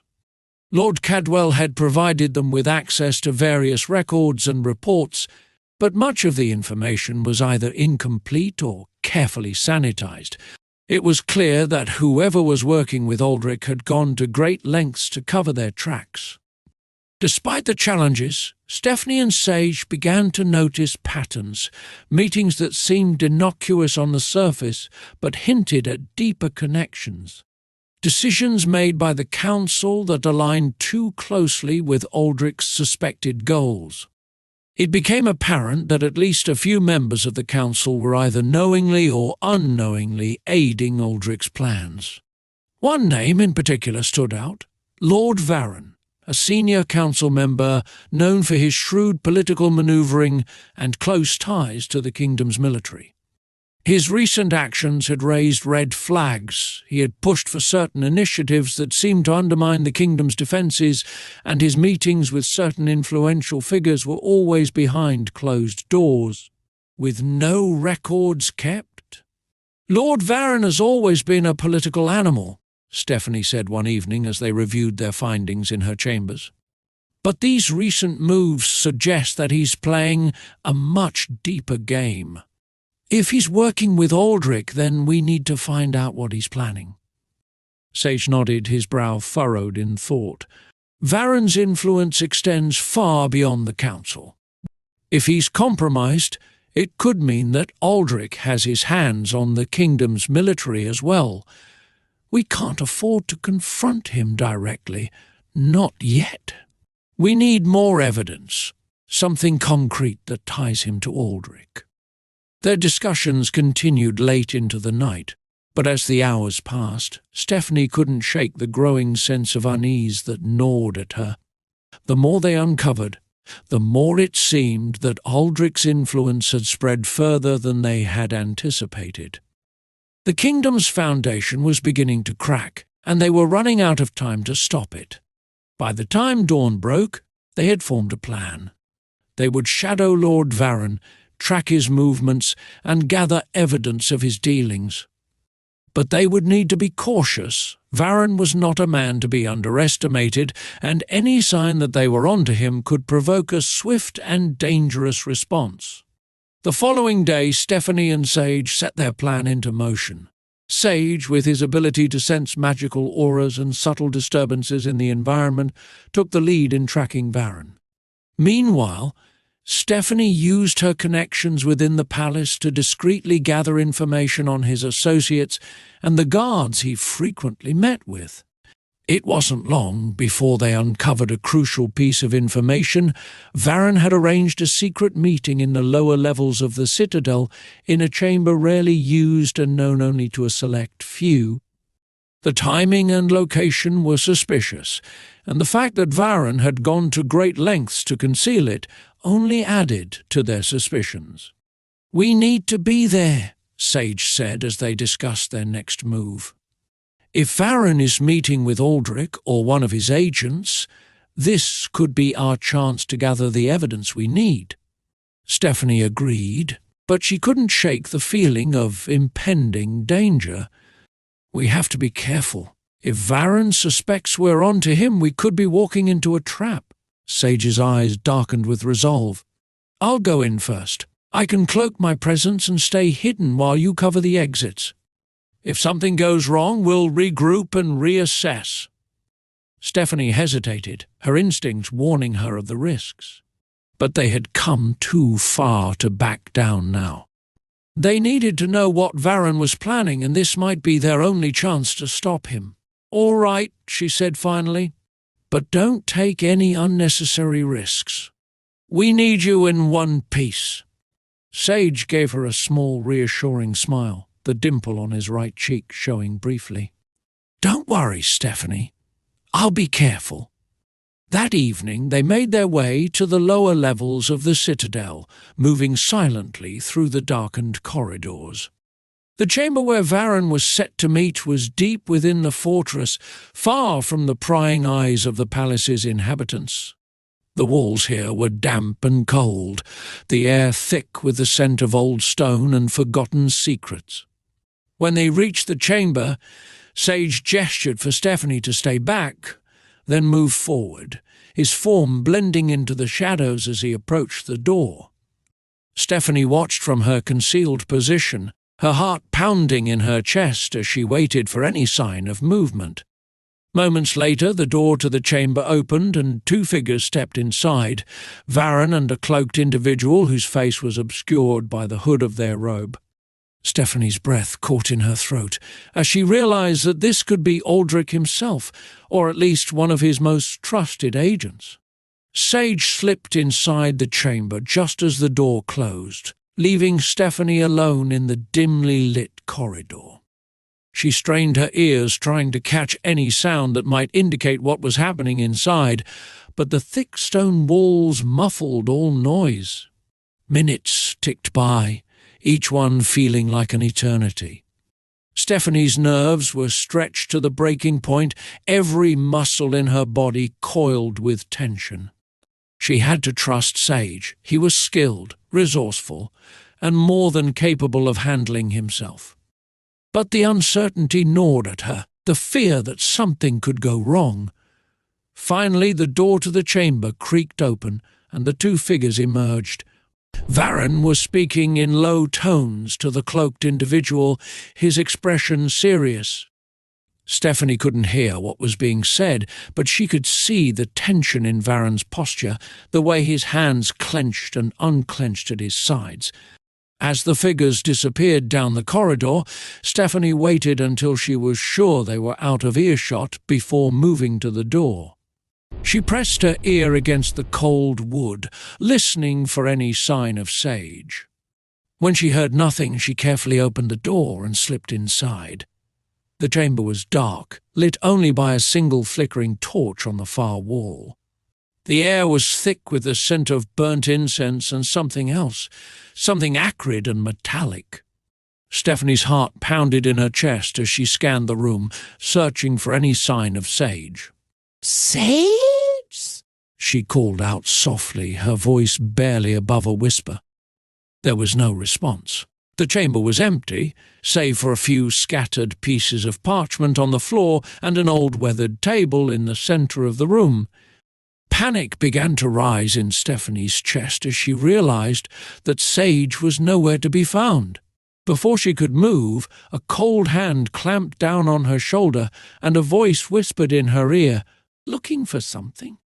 Stephanie spun around, her heart leaping into her throat, but before she could react, a wave of dark energy crashed over her, sending her sprawling to the ground. Her vision blurred, and she felt a cold, suffocating presence envelop her, pressing down on her mind and body. As the darkness closed in around her, Stephanie struggled to stay conscious, to fight back against the overwhelming force that sought to pull her under. But it was too strong, too relentless. She felt herself slipping away, her senses fading as the last remnants of light vanished from her world. And then everything went black. When Stephanie awoke, she was lying on a cold stone floor, her body aching and her head pounding. She blinked, trying to clear the fog from her mind, and slowly pushed herself up onto her elbows. The chamber was dimly lit, the torch on the wall flickering weakly, casting long shadows across the room. Her first thought was of Sage. She forced herself to her feet, ignoring the wave of dizziness that threatened to overwhelm her, and looked around the chamber. There was no sign of him, but she knew that he had to be close. "Sage!" she called out, her voice hoarse. "Sage, where are you?" A faint groan echoed from the far side of the room, and Stephanie's heart leaped in her chest. She stumbled toward the sound, her legs weak and unsteady, and found Sage lying against the wall, his body limp and his eyes half closed. "Sage!" Stephanie dropped to her knees beside him, her hands trembling as she reached out to touch his face. His skin was cold to the touch and his breathing was shallow, but he was alive. "Stephanie!" Sage's voice was barely a whisper, his eyes struggling to focus on her. "I'm sorry. It was a trap." Stephanie's heart twisted with fear and anger, but she pushed those emotions aside, focusing on the immediate task of getting Sage out of there. "It's okay, Sage. We're going to get out of here. Just hold on." She placed her hands on his chest, summoning her healing magic to try and restore his strength. The familiar warmth of her magic flowed through her fingers, but as it touched Sage, she felt a resistance, a dark, twisted force that fought against her efforts. "No," she whispered, her voice trembling with fear. "What have they done to you?" Sage's eyes closed and a weak smile crossed his lips. "They tried to break me, but I didn't give in. Stephanie, you have TTO.DEO. "No!" Stephanie cried, her voice filled with desperation. "I'm not leaving you. We're getting out of here together." But even as she spoke, she knew that their situation was dire. Whatever dark magic had been used on Sage was beyond her ability to heal, and they were trapped deep within the citadel, surrounded by enemies. Stephanie looked around the chamber, searching for anything that could help them escape. Her gaze fell on the scattered parchments on the floor, the same ones she had noticed when she first entered the room. She reached for them, hoping they might contain some clue or information that could help. As she unfolded one of the parchments, her eyes widened in shock. It was a map of the citadel, marked with various symbols and annotations that indicated secret passages, hidden chambers, and even escape routes that led out of the fortress. This could be our way out," she muttered to herself, her mind racing with possibilities. If they could find one of the escape routes, they might be able to slip away unnoticed, regroup and figure out their next move. "Sage, listen to me," she said urgently, turning back to him. "I found a map. There's a way out of here, but we need to move quickly. Can you stand?" Sage opened his eyes, the pain and exhaustion clear in his gaze, but he nodded weakly. "I'll try." With Stephanie's help, Sage managed to get to his feet, though his legs were unsteady and his strength was almost completely drained. Stephanie wrapped an arm around his waist, supporting him as they made their way toward the nearest passage indicated on the map. The journey through the dark, winding corridors of the citadel was slow and agonizing. Stephanie's heart pounded in her chest with every step they took, her fear of being discovered growing with each passing moment. But they pressed on, driven by the need to escape and the hope that they could still stop Aldrich's plan. Finally, They reached a small, nondescript door at the end of a narrow passageway. According to the map, this was one of the secret exits that led out of the citadel and into the city's underground tunnels. "This is it," Stephanie said, her voice tight with anticipation. "We're almost there, Sage. Just a little further."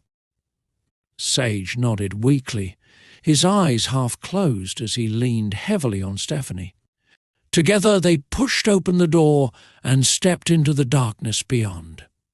The underground tunnel was cold and damp, the air thick with the scent of earth and decay.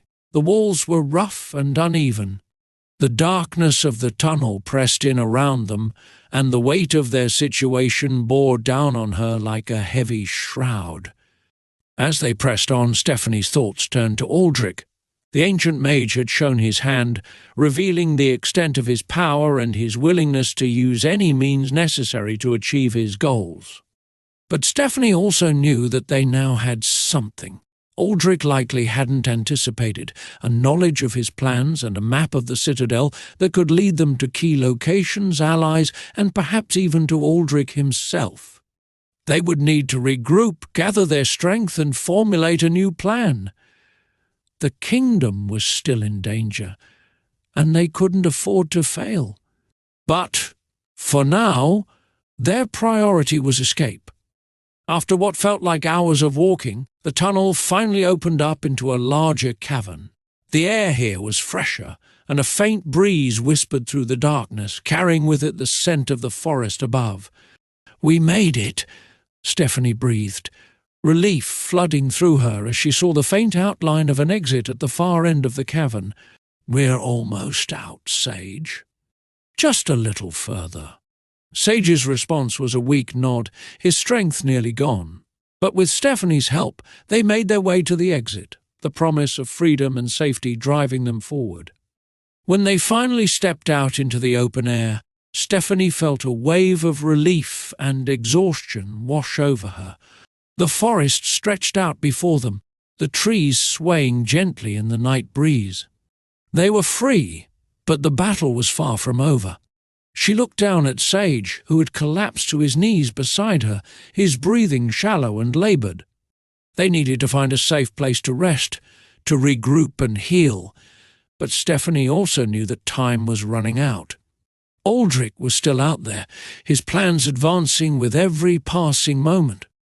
The kingdom was in grave danger, and the only way to stop him was to uncover the full extent of his scheme and find a way to counter his ancient magic. Stephanie helped Sage to his feet, her gaze fixed on the path ahead. They would find a way to stop Aldrich, to protect the kingdom and the people they loved. And they would do it together. Chapter 8, Betrayal, revealed. The forest around them was quiet, the only sound the rustling of leaves in the gentle breeze. The glow of the moon illuminated the path as Stephanie guided Sage through the dense underbrush. Every step felt heavier than the last, the weight of their recent ordeal pressing down on them both. But they couldn't stop, not yet. They needed a safe place to rest and regroup, somewhere far from the reach of Aldrich and his agents. Stephanie's mind raced as she tried to recall a location that might offer them refuge, her thoughts clouded by exhaustion and worry. "Stephanie," Sage's voice was weak but urgent, pulling her from her thoughts. "We need to find shelter soon. I don't think I can go much further." Stephanie looked at him, her heart clenching at the sight of his pale face and laboured breathing. Sage was strong, resilient, but whatever dark magic had been used against him had taken its toll. He needed rest, and he needed it soon. "There's an old cabin not far from here," Stephanie said, her voice firm despite the fear gnawing at her. "It's secluded, off the main paths. We can rest there and figure out our next move." Sage nodded, trusting her judgment. With renewed determination, Stephanie led the way, her senses heightened as she navigated through the thick forest. The memory of the cabin came from her childhood, a place she had visited with her family long ago, hidden deep within the woods. It was a gamble, but it was their best chance. After what felt like an eternity, the outline of the cabin came into view, barely visible through the dense foliage. Relief washed over Stephanie as they approached, the structure appearing just as she remembered it, weathered but sturdy, a small refuge from the dangers that lurked outside. She pushed open the creaking door, helping Sage inside before closing it behind them. The cabin was dark and cold, the air stale from years of disuse, but it was safe. Stephanie quickly lit a small fire in the hearth, using the old firewood stacked against the wall. The warmth from the flames slowly filled the room, casting flickering shadows on the wooden walls. Sage slumped onto a low cot in the corner of the room, his strength nearly gone. Stephanie knelt beside him, her hand gently brushing his hair back from his forehead. His skin was clammy, his breathing shallow, and she could see the strain etched into every line of his face. "We're safe now," she whispered, more to reassure herself than him. "We just need to rest, and then we'll figure out what to do next." Sage's eyes flickered open, and he gave her a weak smile, the dimple on his right cheek appearing for just a moment. "You've always been the strong one, Stephanie. Even now, you're the one leading the way." Stephanie felt a pang of sadness at his words. The weight of their shared ordeal, their bond that had deepened through their struggles, was heavy in this moment of vulnerability. "I couldn't have gotten this far without you, Sage. We're in this together." He nodded, his eyes closing again as exhaustion overtook him. Stephanie watched him for a moment longer, her heart aching with the knowledge of how much they had both endured. But there was no time to dwell on the past. They still had a fight ahead of them, a fight that they couldn't afford to lose. She turned her attention to the parchments they had taken from the chamber in the citadel. Spreading them out on the small table beside the hearth, she began to study them more closely, searching for any clues that might help them understand Aldrich's plans and how to stop him. The map of the citadel was detailed, showing not only the secret passages and hidden chambers, but also areas that had been marked with symbols she didn't recognize. Next to the map were notes written in a spidery hand, detailing rituals and incantations that sent a chill down her spine. It was clear that Aldrich's knowledge of ancient magic was vast and dangerous. But one parchment caught her attention more than the others. It was a list of names, some crossed out, others circled in red ink. As she read through the names, Stephanie's blood ran cold. These were not just random individuals. They were key figures in the kingdom, nobles, military leaders, members of the council. Her eyes stopped on one name circled in red, Lord Cadwell. Stephanie's heart pounded in her chest as the realization hit her. Lord Cadwell, the head of the High Council, the man who had helped them and offered his support, was involved in Aldrich's plans. The list didn't specify his role, but the fact that his name was circled in red suggested that he was either a close ally of Aldrich or someone who was crucial to the success of his scheme. A sense of betrayal and anger surged through her. They had trusted Cadwell, had believed that he was on their side. But now it was clear that he was playing his own game, a game that could very well lead to the destruction of the kingdom. She clenched her fists, the parchment crumpling in her hands as she tried to control the rage that threatened to overwhelm her. They had been deceived, and now the stakes were even higher. Aldrich had his hooks deep within the highest levels of power, and if they didn't act quickly, all could be lost. But as the anger burned within her, Stephanie also felt a renewed sense of purpose. The betrayal had only strengthened her resolve. They couldn't trust anyone within the council, not even Cadwell, but they had each other, and they had the knowledge they had uncovered. She looked back at Sage, who was now asleep, his breathing still shallow but steady. They would need to move quickly, but first they needed to recover their strength. The battle ahead would be the most difficult they had ever faced, but Stephanie knew they couldn't back down now. As she sat by the fire, the flames casting shadows along the cabin wall, Stephanie vowed to herself that they would stop Aldrich, no matter the cost. The kingdom of Alaria was at stake, and she would do whatever it took to protect it and the people she loved. But for now, she would let Sage rest. Tomorrow they would face the consequences of this betrayal, and together they would find a way to stop Aldrich's plan before it was too late. The fire crackled softly as the night deepened, the cabin a small island of warmth and light in the vast dark forest. And as the first light of dawn began to break on the horizon, Stephanie knew that the true battle was only just beginning. Chapter 9. The Gathering Shadows. The first light of dawn filtered through the trees, casting long shadows across the forest floor. Inside the cabin, the fire had burned down to glowing embers, filling the small space with a comforting warmth. Stephanie had dozed off in the chair beside Sage, but she awoke with a start as the sun's rays touched her face. For a brief moment, she allowed herself to savour the peacefulness of the morning, the birds chirping outside, the soft rustle of leaves in the breeze.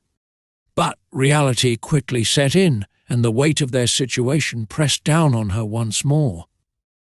Sage was still asleep, his breathing more even now, though he was far from fully recovered. Stephanie knew they couldn't stay here much longer.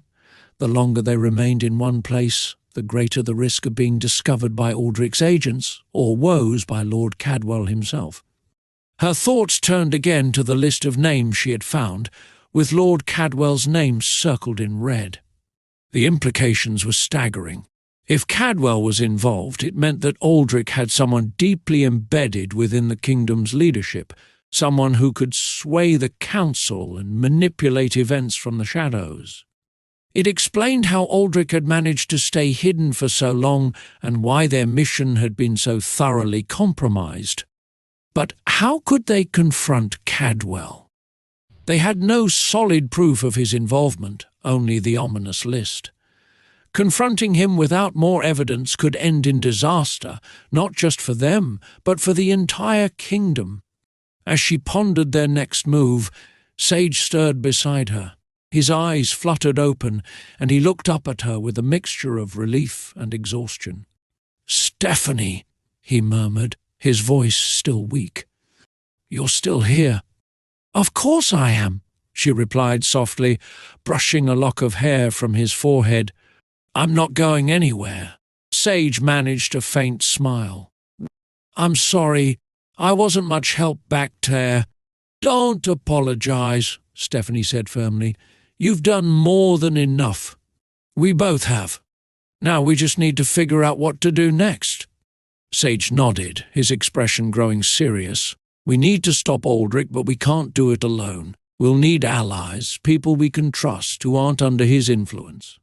Stephanie's thoughts turned to the few individuals she knew outside the council, people who might be able to help. There were still some loyalists within the kingdom, those who had remained true to Alaria despite the growing corruption within its leadership. "We need to reach out to our contacts," Stephanie said, her mind already forming a plan. "There are a few people who might be able to help us. Nobles who have no love for the council, and a few members of the military who have remained loyal to the crown." Sage nodded, his resolve strengthening. "And we need to find more evidence. If we can prove that Cadwell is working with Aldrich, we can expose him to the rest of the council and turn the tide against them." Stephanie agreed, though she knew it wouldn't be easy. Cadwell was cunning, and he had spent years building his influence within the council. They would need to be careful, precise in their actions, and always one step ahead. As they prepared to leave the cabin, Stephanie packed the parchments and the map into a small satchel. The journey back to the capital would be perilous, but they had no choice. They needed to gather their allies, find more evidence, and prepare for the confrontation that was sure to come. The forest was still and quiet as they left the cabin, the early morning light filtering through the trees. Stephanie led the way, her senses alert for any sign of danger, while Sage followed closely behind, his strength slowly returning with each step. They moved quickly, avoiding the main roads and sticking to the dense underbrush to avoid detection. The path was difficult, but Stephanie knew the forest well, and she guided them with confidence. Every so often she glanced back at Sage, who was pushing himself to keep up despite his weakened state. After several hours of travel, they finally reached the outskirts of the capital. The city loomed before them, its stone walls towering above the surrounding landscape. From this distance, the capital looked peaceful, almost serene, but Stephanie knew that beneath the surface, tensions were simmering. The council was still in control, but for how long? "We need to be careful," Sage said, his voice low as they approached the city gates. "If Cadwell is watching, he'll have eyes on the entrances." "We should find another way in." Stephanie nodded in agreement. "There's a hidden passage that leads into the city from the eastern forest. It's old, but it should still be usable. It was built during the last war as a way to smuggle supplies into the city without being detected." They made their way to the eastern side of the city, carefully avoiding the main roads and the guards patrolling the perimeter. The passage was well hidden, concealed by a thicket of brambles and overgrown vegetation. Stephanie pushed aside the tangled branches, revealing a narrow tunnel that led underground. "This will take us into the city," Stephanie explained as they entered the passage. "It comes out in the old quarter near the merchants' district. From there, we can make our way to the safe house." The tunnel was dark and damp, the air thick with the scent of earth and decay. Their footsteps echoed softly as they moved through the narrow passage, the walls closing in around them. After what felt like an eternity, the tunnel finally opened up into a small, dusty room. The walls were lined with old crates and barrels, remnants of supplies that had long since been forgotten. A single narrow staircase led up to a trapdoor in the ceiling. Stephanie climbed the stairs and carefully pushed open the trapdoor, peering out into the room above. It was empty, the windows shuttered and the air stale. The old quarter had fallen into disuse over the years, its once bustling streets now quiet and deserted. "This way," Stephanie said, helping Sage up the stairs. "The safe house is just a few streets over. We should be able to reach it without being seen." They moved quickly through the deserted streets, the silence around them eerie and oppressive. The buildings here were old, their stone walls crumbling and covered in ivy. It was hard to believe that this was once a thriving part of the city, now reduced to little more than ruins. The safe house was a small, unassuming building at the end of a narrow alleyway. From the outside it looked no different from the other abandoned structures around it, but Stephanie knew it was secure. It had been used by loyalists and resistance fighters during the last war, a place where they could regroup and plan their next moves. Stephanie knocked on the door in a specific pattern, and after a moment it creaked open to reveal a man in his early 30s with a weathered face and a cautious expression. His eyes widened in recognition when he saw Stephanie and Sage. "Lady Stephanie Sage," he greeted them, stepping aside to let them in. "We weren't expecting you. What's happened?" "Betrayal," Stephanie said grimly as they entered the safe house. "We need to gather our allies and prepare for what's to come. Aldrich is making his move, and we don't have much time." The man nodded, his expression serious. "You can count on us. The others are already here, waiting for word. We've been preparing for this." As they entered the main room, Stephanie was relieved to see several familiar faces. members of the loyalist faction who had remained true to the crown despite the council's growing corruption. They looked up as she and Sage entered, their expressions a mix of concern and determination. "We don't have much time," Stephanie began, addressing the group. "Aldrich is close to achieving his goal, and he has allies within the council, Lord Cadwell among them. We need to gather evidence, rally our forces, and strike before it's too late." One of the men, a grizzled veteran named Taran, spoke up. "We've been monitoring the situation in the capital. The council's movements have become more erratic in recent days, and there have been reports of strange activity in the lower levels of the citadel. It's clear that something is brewing." Stephanie nodded. "We need to expose Cadwell and Aldrich's plans to the rest of the council and the people of Alaria. If we can show them the truth, we might be able to turn the tide against them." Another loyalist, a woman named Alaria, leaned forward.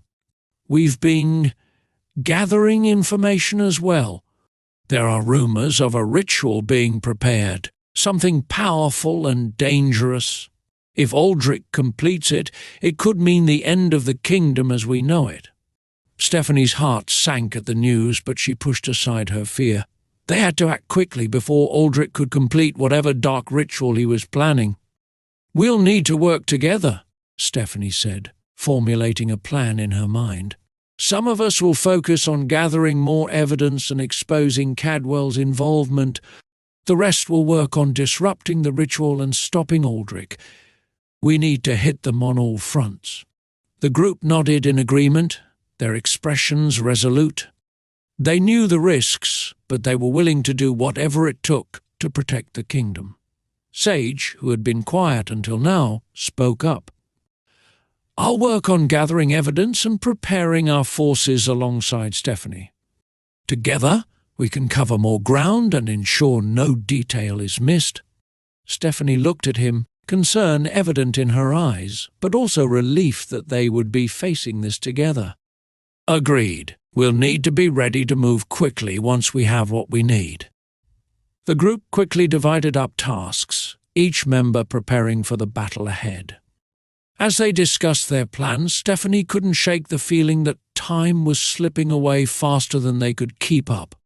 But they had no choice. They had to move forward, to fight for the kingdom and for the future they believed in. As the night fell, the group gathered their supplies and began to finalize their plans. Sage and Stephanie stayed close, their resolve strengthening as they prepared for the challenges ahead. Whatever dangers awaited them in the capital, they would face them together. With a final glance at each other, a silent understanding passed between them. They were ready for what was to come, and they would not falter in their mission to save Alaria. Together they would find the truth, stop Aldrich, and protect their kingdom from the darkness that threatened to consume it. Chapter 10. The Mystery of the Blue Stone.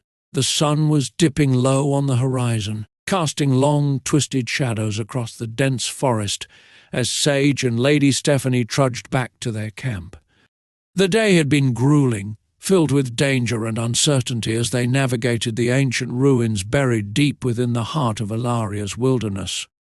The forest, usually vibrant with the sounds of life, now seemed eerily silent, as if holding its breath in anticipation of what was to come. As they reached the small clearing where their tents stood, Sage hesitated. The cool evening breeze rustled the leaves overhead, but his thoughts were far from the tranquility of the forest. His hand instinctively reached into the pocket of his cloak, where he had kept the mysterious object he'd discovered during their mission. It was unlike anything he had ever seen, and he couldn't shake the feeling that it was somehow important, vital even. "Stephanie," Sage said, his voice laced with a rare note of uncertainty, "there's something I need to show you." Stephanie, who had been lost in her own thoughts, looked up at him with a mix of curiosity and concern. She had known Sage long enough to recognize when something was weighing heavily on his mind, and the tone of his voice told her that this was serious. "What is it, Sage?" she asked, her light blue eyes scanning his face for any clue. Without a word, Sage withdrew the object from his pocket and held it out to her. It was a small, smooth stone, roughly the size of an egg, but it was unlike any stone she had ever seen.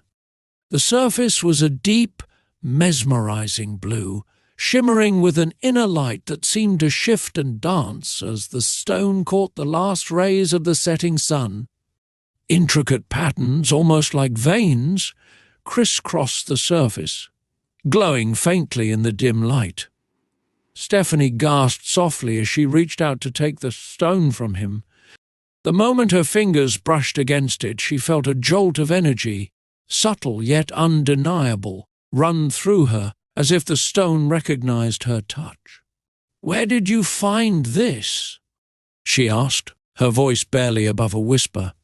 "It was buried deep within the ruins," Sage replied, his gaze fixed on the stone, "in a chamber that felt different from the rest. It was hidden just under the water within the room, almost as if it was waiting to be found. When I touched it, I felt something, a connection, a pull. I can't explain it, but it felt important, like it was meant for use." Stephanie turned the stone over in her hands, examining it from every angle. The blue light within it pulsed gently like a heartbeat, and as she stared into its depths, she felt an odd sense of familiarity, as if she had encountered something like this before, but in a distant, forgotten memory. "This isn't just any stone," she said, her brow furrowing in concentration. "There's powerful magic here, old magic, older than anything we've encountered so far. It's like the stone is alive, filled with energy and purpose. But what that purpose is, I can't yet say." Sage nodded, his expression troubled. "I thought the same. But I don't know what it means. It's as if the stone is trying to tell us something, but the message isn't clear.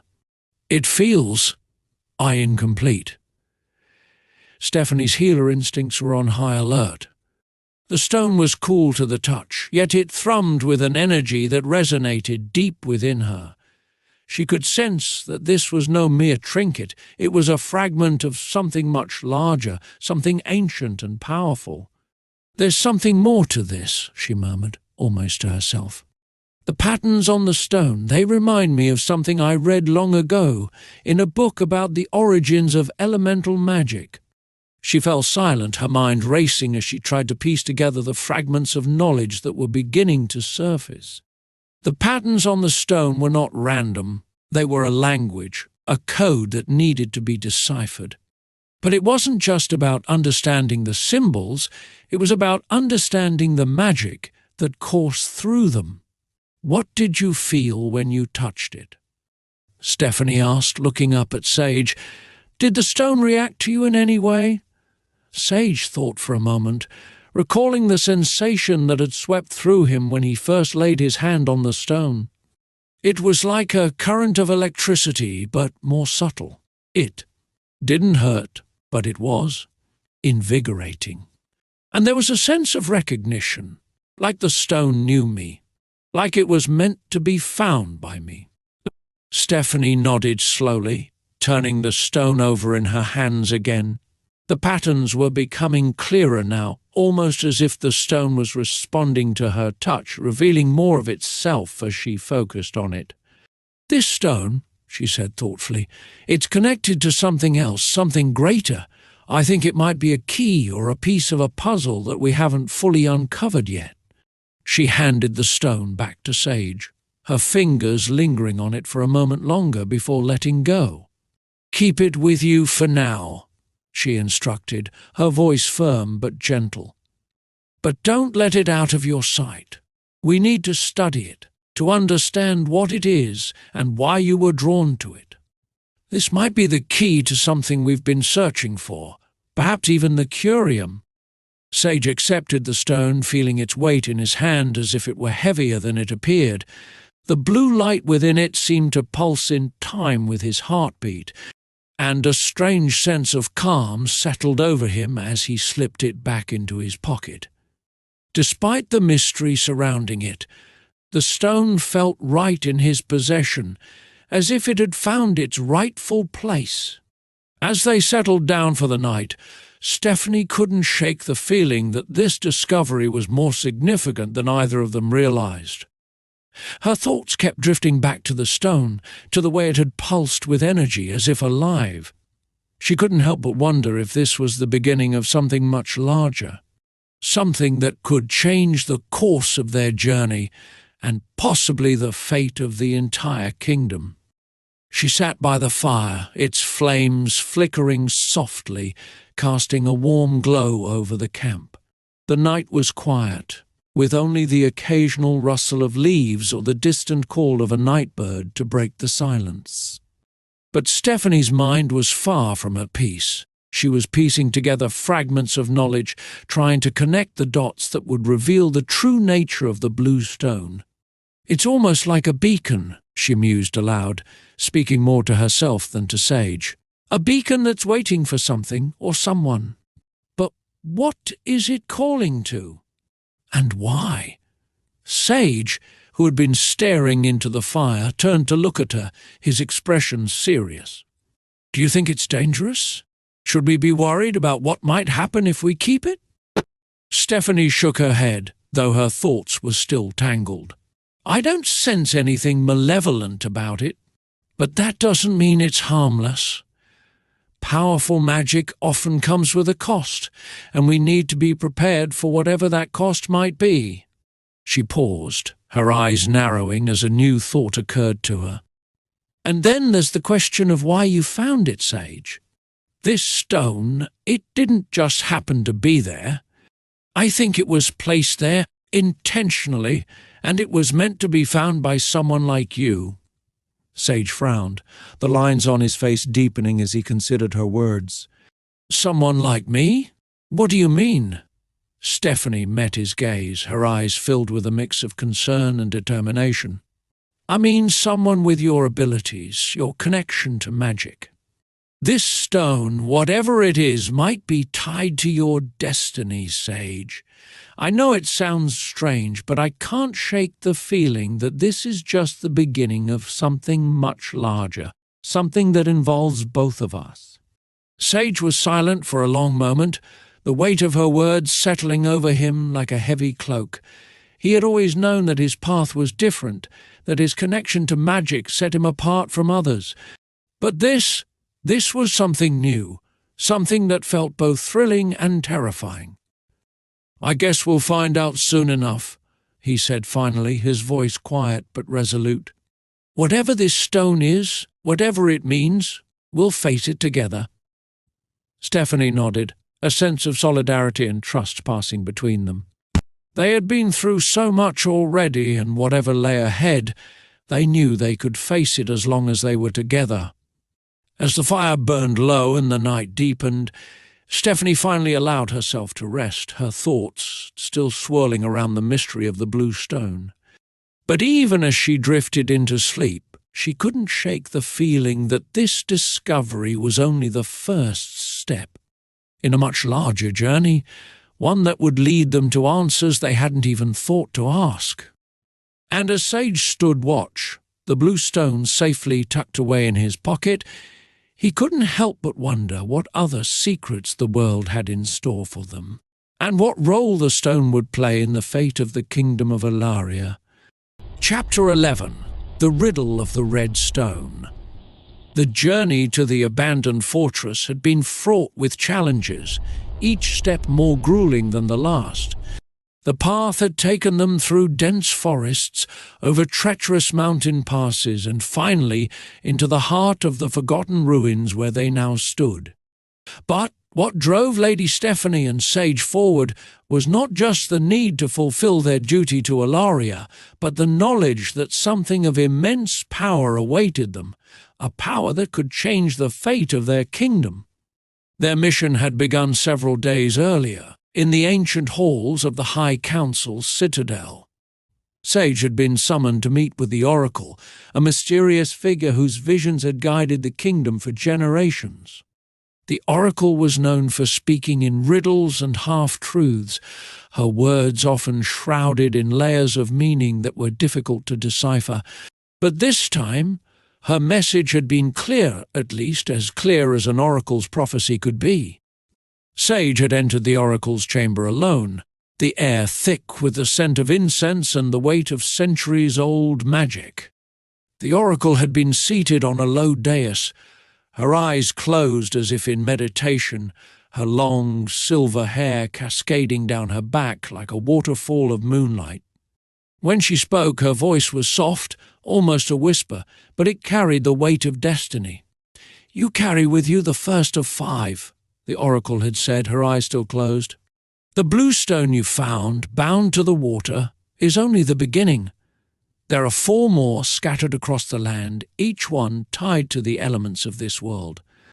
Together, these stones hold a power that has been lost to time, a power that can shape the future of Alaria." Sage had listened intently, the blue stone in his pocket feeling heavier with each word. "Where are the others?" he had asked, his voice steady but filled with the urgency he felt. The oracle had opened her eyes then, her gaze piercing and far-seeing. "The second stone, red as fire, lies within the ruins of the eastern fortress. It waits for you there, its magic as fierce and untamed as the element it embodies. The third stone is green, tied to the earth itself, hidden deep within the ancient forests. The fourth is purple, connected to the winds, found in the highest peaks of the western mountains. And the fifth is iridescent, a stone that holds the essence of all elements, hidden in a place where none would think to look." She had paused, her eyes narrowing as she gazed into the distance, as if seeing a vision only she could perceive. "These stones are bound to one another and to those who seek them. But be warned, Sage of Alaria, the power they hold is not to be taken lightly. It is a power that can heal or destroy, unite or divide. You and Lady Stephanie must find these stones before they fall into the wrong hands. The fate of the kingdom depends on it." Sage had left the oracle's chamber with a heavy heart, her words echoing in his mind. The responsibility laid before them was immense, and the dangers they would face were beyond anything they had encountered before. But there had been no doubt in his mind that they had to proceed. There was too much at stake. When he had relayed the oracle's message to Stephanie, she had been quiet for a long time, her healer's instincts telling her that this mission was fraught with peril. But like Sage, she understood the importance of their task. The stones were not just artifacts, they were the key to something much larger, something that could either save or doom their world. And so, they had set out for the eastern fortress, following the oracle's cryptic directions and their own growing sense of urgency. The journey had been difficult, but now, as they stood before the massive stone doors of the fortress, they knew they were close. "This is it," Stephanie said quietly, her breath visible in the cold air. The fortress loomed before them, its stone walls covered in ancient symbols that glowed faintly in the dim light. "The oracle's vision led us here. The red stone must be inside." Sage nodded, his gaze fixed on the heavy doors. He could feel the pull of the stone, just as he had with the blue one. It was as if the stone itself was calling out to him, urging him to come closer, to uncover its secrets. "Let's find it, then," he said, his voice resolute. "But we need to be ready for anything. This place feels alive." The doors opened with a creak that echoed through the empty corridors of the fortress. The interior was dark and cold, the walls damp with age. They moved cautiously. Through the winding passageways, their footsteps the only sound in the oppressive silence. Every shadow seemed to watch them, every gust of wind carried whispers of a time long past. It wasn't long before they reached a large chamber at the heart of the fortress. The walls here were different, covered in intricate carvings and runes that glowed more brightly as they approached. At the far end of the chamber stood a pedestal, and upon it rested a stone that radiated with a fierce crimson light, the red stone, just as the oracle had foretold. But between them and the stone was a massive circular door, sealed tightly shut and covered in the same mysterious runes. The door pulsed with magic, a barrier that would not easily be breached. Sage approached the door cautiously, his eyes narrowing as he examined the runes. "There's something powerful behind this," he said, his voice low. "I can feel it." Stephanie nodded, her healer's instincts tingling with a sense of urgency. "This isn't just any door. It's a magical seal, a riddle. We'll need to solve it to access the stone." The runes on the door began to glow more brightly as they approached, and a voice, deep and resonant, echoed through the chamber. "To pass this gate you must discern the truth that lies within the turn, the past, the present, the future you'll see. Unlock the path with unity. 3 keys are hidden within these walls. Find them all before the darkness falls. A question of heart, a question of mind, and one of soul, which few can find. Answer with care, for the door shall test the strength of your bond, the wisdom you possess, the riddle hung in the air, the words vibrating with ancient power." Stephanie and Sage exchanged a glance, their minds already racing to decipher the meaning. "The 3 keys," Stephanie murmured, studying the runes. "Heart, mind, and soul. It's testing more than just our knowledge, it's testing who we are." Sage nodded, his gaze sharp as he considered the symbols. "We'll need to work together to find the keys. If the door is testing us, it means the solution lies within our bond, our unity." They began their search in the chamber, each taking one side of the room, scanning the walls and the floor for any clues. The chamber was vast, and the dim light made it difficult to see, but they moved with purpose, driven by the knowledge that the red stone was within reach. It wasn't long before Stephanie spotted something, a small indentation in the wall, shaped like a heart.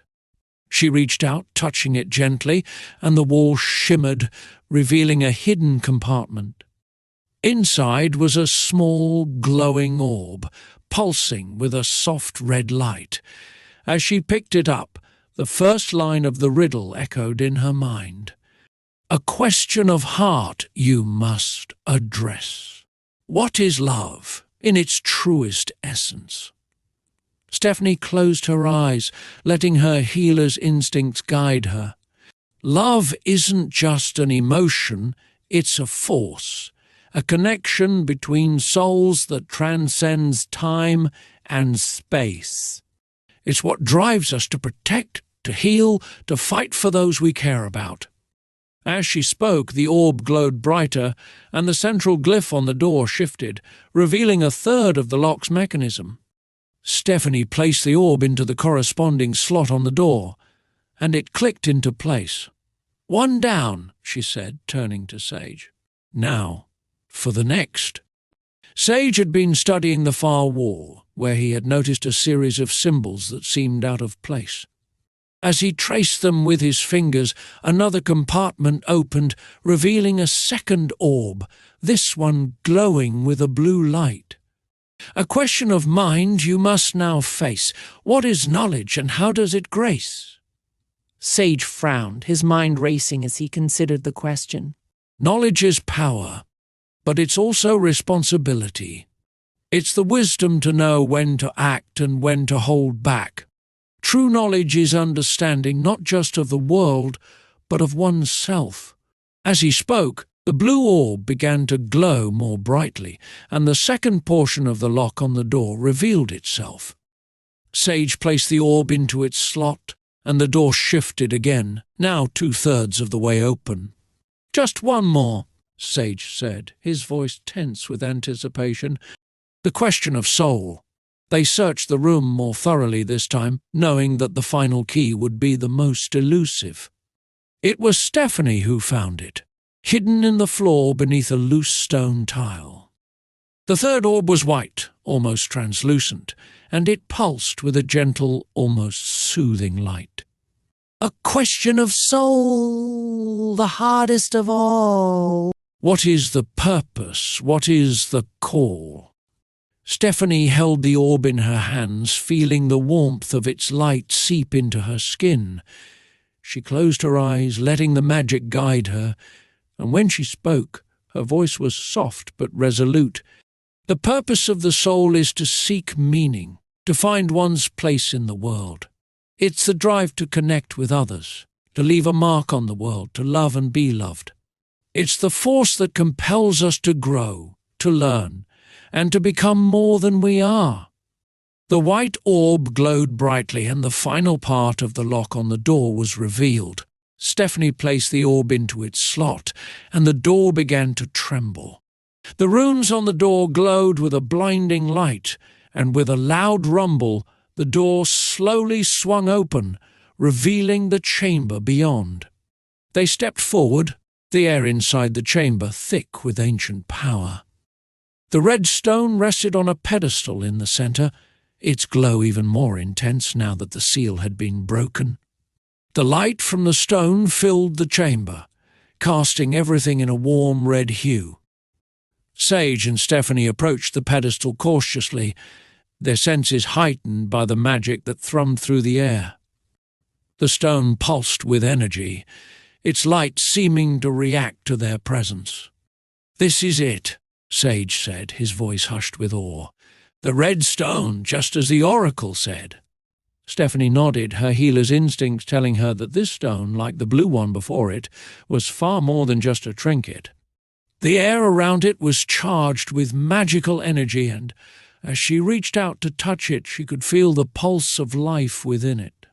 But just as her fingers were about to brush the surface of the stone, a powerful gust of wind swept through the chamber, and the light from the stone flickered.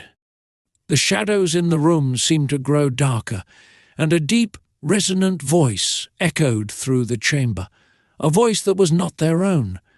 "So, you've come for the stones," the voice said, dripping with malice. How predictable. Sage and Stephanie whirled around to see a figure emerge from the shadows, his dark robes billowing in a wind that seemed to come out of nowhere. The sorcerer, a man they had only heard of in fearful whispers, now stood before them, his eyes gleaming with a sinister light. "Aldrich!" Sage hissed, his hand moving to the hilt of his sword. "What are you doing here?" Aldrich chuckled, the sound low and menacing. "Did you really think you could just walk in here and take what belongs to me? These stones hold the key to ultimate power, and I will not let you or anyone else stand in my way." Stephanie's heart pounded in her chest as she stepped back, her mind racing to formulate a plan. They had been so focused on finding the stone that they hadn't considered the possibility of an ambush. But now, they were trapped in this chamber with a powerful sorcerer who clearly had no intention of letting them leave alive. "We don't want to fight you, Aldrich," Stephanie said, trying to keep her voice steady. "But we can't let you have the stones. They're too dangerous in the wrong hands." "Your hands, perhaps?" Aldrich sneered. "You think you're worthy of wielding such power? You, who don't even understand what the stones are truly capable of." Sage drew his sword, the blade crackling with electricity as his magic surged to the surface. "We may not know everything yet, but we know enough to stop you." Aldrich's smile twisted into a snarl, and with a wave of his hand he unleashed a torrent of dark energy towards them. Sage moved quickly, raising his sword to deflect the attack, the energy sparking off the blade and dissipating into the air. But the force of the blast sent him stumbling back, his grip on the sword tightening as he struggled to maintain his balance. Stephanie reacted instinctively, her hands glowing with healing magic as she placed herself between Sage and Aldrich. The air crackled with tension as the two forces clashed, the red stone pulsing with energy as if feeding off the conflict. "You're out of your depth," Aldrich sneered, his eyes narrowing as he prepared another attack. "You don't stand a chance against me." But Stephanie was not about to back down. "We've faced worse than you," she shot back, her voice filled with determination, "and we're not afraid to fight for what's right." As Aldrich prepared to strike again, Sage called upon his magic, sending a bolt of lightning streaking across the chamber. It struck Aldrich squarely in the chest, forcing him to stagger back, his robes smouldering from the impact. But Aldrich was far from defeated. With a growl of fury, he summoned more dark energy, the shadows around him swirling like a tempest. The room seemed to darken further as the magic intensified, the very air around them vibrating with malevolent power. Stephanie knew they couldn't keep this up for long. They were strong, but Aldrich's power was formidable, and the stone's influence seemed to be amplifying his abilities. They needed to turn the tide of the battle, and fast. "Sage," she called, her mind racing for a solution. "The stones! We need to use them together!" Sage glanced at the red stone, then at the blue one he carried with him. The oracle had said that the stones were connected, that they held a power greater than the sum of their parts. If they could harness that power, they might stand a chance. Nodding in understanding, Sage reached into his cloak and pulled out the blue stone. Its light flared as it came into contact with the red stone's energy. The two stones resonating with one another as if awakening to their true potential. Stephanie focused her magic, channeling it into the stones as she held out her hand to Sage. He grasped it tightly, their combined energy flowing into the stones. The chamber filled with a brilliant light as the stone's power surged, the red and blue lights intertwining in a dazzling display of magic. Aldrich snarled, realizing too late what they were doing. He unleashed another wave of dark energy, but this time the stones absorbed the attack, their light growing even brighter. "We're doing it!" Stephanie exclaimed, her voice filled with hope as the stone's power began to overwhelm Aldrich's magic. "We're stronger together." With one final burst of energy, the stones unleashed their combined power, a wave of pure magic that swept across the chamber. Aldrich screamed in fury and pain as the light engulfed him, his dark magic crumbling under the force of their attack. When the light finally faded, the chamber was silent. Aldrich was gone for now. The red stone and the blue stone now pulsed gently, their light softer but no less powerful. Sage and Stephanie stood together, breathing heavily from the exertion, but victorious. The stones had saved them, but they both knew this was only the beginning. "There are still 3 more stones to find," Stephanie said quietly, her eyes on the red stone. "Green, purple, and iridescent, and we need to find them before anyone else does." Sage nodded, the weight of their mission heavy on his shoulders. "The oracle said these stones are tied to the fate of the kingdom. We have to keep going, no matter what." As they left the chamber, the stones safely in their possession, they knew the road ahead would be long and dangerous. But they also knew that together they were strong enough to face whatever challenges lay ahead. And as they stepped out into the light of the setting sun, the red and blue stones glowing softly in their hands, they couldn't help but feel a sense of hope that they were on the right path, and that the power of the stones would lead them to victory. Chapter 12. The Guardian of the Green Stone. The journey into the ancient forest had been long and arduous. The deeper they ventured, the more the world around them seemed to change. The trees grew taller, their branches intertwining overhead to form a canopy so thick that it blotted out the sun. The air was thick with the scent of moss and earth, and the sounds of the forest, rustling leaves, distant animal calls seemed to echo in strange, otherworldly ways. Lady Stephanie and Sage had been travelling for days, guided by the oracle's cryptic directions. The green stone, the third of the 5 elemental stones, was hidden deep within this forest, in a place where the magic of the earth itself was strongest. But the oracle had also warned them of the Guardian, a powerful sorcerer who had bound himself to the stone, drawing his strength from the very land they now traversed.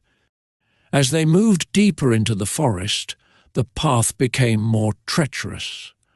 The ground was uneven, twisted roots snaking out of the earth as if trying to trip them. The trees loomed overhead, their trunks thick and ancient, their bark covered in strange glowing runes. It was clear that this forest was no ordinary place. It was alive with magic, and it was watching them. "This place feels different," Stephanie said quietly, her voice barely more than a whisper as she scanned their surroundings. "It's like the forest itself is testing us, trying to see if we're worthy of the stone." Sage nodded, his senses on high alert. The blue and red stones they carried pulsed faintly in his pocket, as if reacting to the magic in the air. "Stay close," he said, his voice tense. "We don't know what we're up against."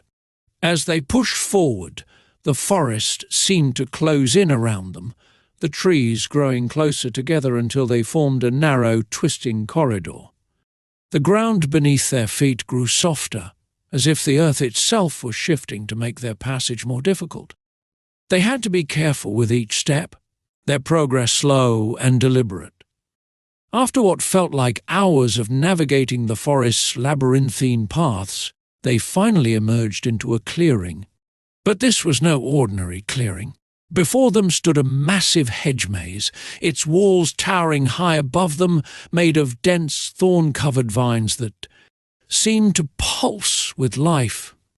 The air here was heavy with magic, the ground beneath their feet vibrating with the energy of the earth. "This is it," Stephanie said, her eyes narrowing as she surveyed the maze. "The green stone is inside, but we'll have to get through this first." Sage frowned, his hand instinctively moving to the hilt of his sword. "It won't be easy. The sorcerer is bound to the stone. He'll be waiting for us." Stephanie nodded, her heart pounding in her chest. The oracle had warned them of the sorcerer's power, of his deep connection to the earth itself. This would be their most difficult challenge yet, but there was no turning back. With a shared look of determination, they stepped into the maze. The walls of the maze were alive, the vines shifting and twisting as if they had a mind of their own. The path ahead was narrow, the ground uneven and treacherous. Every step they took was met with resistance, the vines reaching out as if to ensnare them, to pull them into the earth. The air was thick with the scent of damp leaves and fresh soil, and the sounds of the forest were muted, as if the maze was a world unto itself. They moved cautiously, each turn of the maze presenting a new challenge. The paths were winding and deceptive, leading them in circles, forcing them to retrace their steps more than once. But as they delved deeper into the maze, the magic grew stronger, the energy of the earth pulsing beneath their feet like a heartbeat. It wasn't long before they encountered the first of the sorcerer's traps. The ground before them split open without warning, revealing a deep chasm that seemed to stretch down into darkness. From the depths, tendrils of earth and stone surged upward, reaching for them with the intent to drag them into the abyss. Sage reacted instantly, his sword flashing as he struck at the tendrils, his magic sparking against the stone. The red and blue stones pulsed with energy, their light illuminating the dark pit below. But the tendrils were relentless, regenerating as quickly as they were cut down. "We can't keep this up," Sage gritted out, his breath coming in short gasps as he fought off the unyielding earth. "We need to find another way." Stephanie's mind raced, searching for a solution. The magic here was old, deeply rooted in the earth itself. Fighting it head-on would be futile. They needed to outsmart it. "Look!" she shouted, pointing to a section of the wall where the vines were slightly thinner, the earth beneath them less disturbed. "The ground there is more stable. We need to lure the magic away, to trick it into releasing us."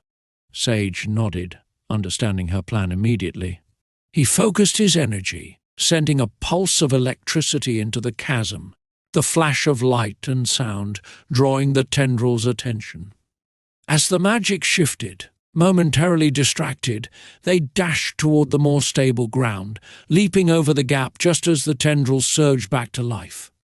They landed hard on the other side, the earth trembling beneath them, but the chasm had closed behind them, the vines sealing the way shut. They were safe, for now, but there was no time to rest. The deeper they ventured into the maze, the more aggressive the magic became. The vines lashed out at them with increasing ferocity, the earth itself shifting beneath their feet to throw them off balance. The maze was a living entity, and it was determined to stop them from reaching the center. Finally, after what felt like an eternity, they reached the heart of the maze. The walls parted to reveal a small, circular clearing, and in the center stood a massive stone pedestal, atop which rested the green stone. Its light was soft but intense, casting the entire clearing in a verdant glow. The air here was thick with magic, the earth vibrating with the energy of the stone. But they were not alone. Standing before the pedestal was the sorcerer. He was tall and gaunt, his skin the color of aged bark, his eyes glowing with a deep emerald light. His robes were made of woven vines and leaves, and his presence exuded a power that was both ancient and terrifying. The green stone pulsed in rhythm with his breathing, as if it were an extension of his very being. "You've come far," the sorcerer said, his voice a deep, resonant rumble that seemed to come from the earth itself. "But you will go no further." Stephanie and Sage readied themselves, their weapons drawn, their magic thrumming in the air around them. The sorcerer's power was immense, his connection to the earth absolute. This would be no ordinary battle. The sorcerer raised his hand, and the ground beneath them trembled violently. Massive roots erupted from the earth, thick as tree trunks, and lashed out at them with blinding speed. Sage was the first to react, his sword flashing as he cut through the roots, his electricity sparking and crackling in the air. But the sorcerer's magic was relentless. As quickly as Sage destroyed the roots, more surged up from the ground, entangling his legs, pulling him down. Stephanie leapt into action, her healing magic wrapping around Sage, reinforcing his strength as he fought to free himself. "Focus on the stone," Stephanie shouted, her voice filled with urgency. "It's the source of his power!" Sage nodded, his eyes narrowing as he fought off the roots with renewed vigor. But the sorcerer was not going to make it easy for them. He extended his arms, and the earth itself seemed to come alive, the ground shifting and buckling, sending tremors through the clearing. Stephanie staggered as the earth heaved beneath her, but she quickly regained her footing. Her mind raced as she tried to think of a way to counter the sorcerer's magic. The green stone was connected to the earth, giving the sorcerer control over the very ground they stood on. They needed to break that connection, to disrupt the flow of magic that was feeding his power. With a burst of inspiration, Stephanie reached out to the red and blue stones, channeling their energy into the earth beneath her. The stones responded, their light growing brighter as they connected with the magic of the green stone. The ground beneath her feet trembled, and she could feel the flow of magic shifting, the balance of power beginning to tip. The sorcerer's eyes widened in realization, and with a snarl, he unleashed a wave of earth magic that surged toward them like a tidal wave. Sage barely had time to react, throwing up a barrier of electricity that crackled and sparked as the wave crashed against it. But the barrier wouldn't hold for long. Stephanie knew they had only one chance. She focused all her energy on the green stone, willing it to respond to her, to break free from the sorcerer's control. The red and blue stones pulsed in her hands, their magic intertwining with that of the green stone, resonating in harmony. The sorcerer screamed in rage as he felt the connection slipping away, his control over the earth weakening. The roots that had been attacking Sage suddenly withered, the earth beneath them stilling as the green stone's light grew brighter, overpowering the sorcerer's magic. With a final desperate effort, Stephanie and Sage unleashed the combined power of the stones. A blast of pure energy erupted from the ground, enveloping the sorcerer in a vortex of light and magic. The air crackled with power, the earth shaking as the very foundation of the maze was torn apart. The sorcerer's scream of fury and pain echoed through the clearing as the vortex consumed him, his form disintegrating into dust, scattered to the winds by the force of the stone's power. And then, just as suddenly as it had begun, the battle was over. The clearing was silent, the air still thick with the lingering magic of the stones. The earth beneath their feet was steady once more, the maze around them now quiet and subdued. Stephanie and Sage stood together, breathing heavily, their bodies trembling with the aftershocks of the battle.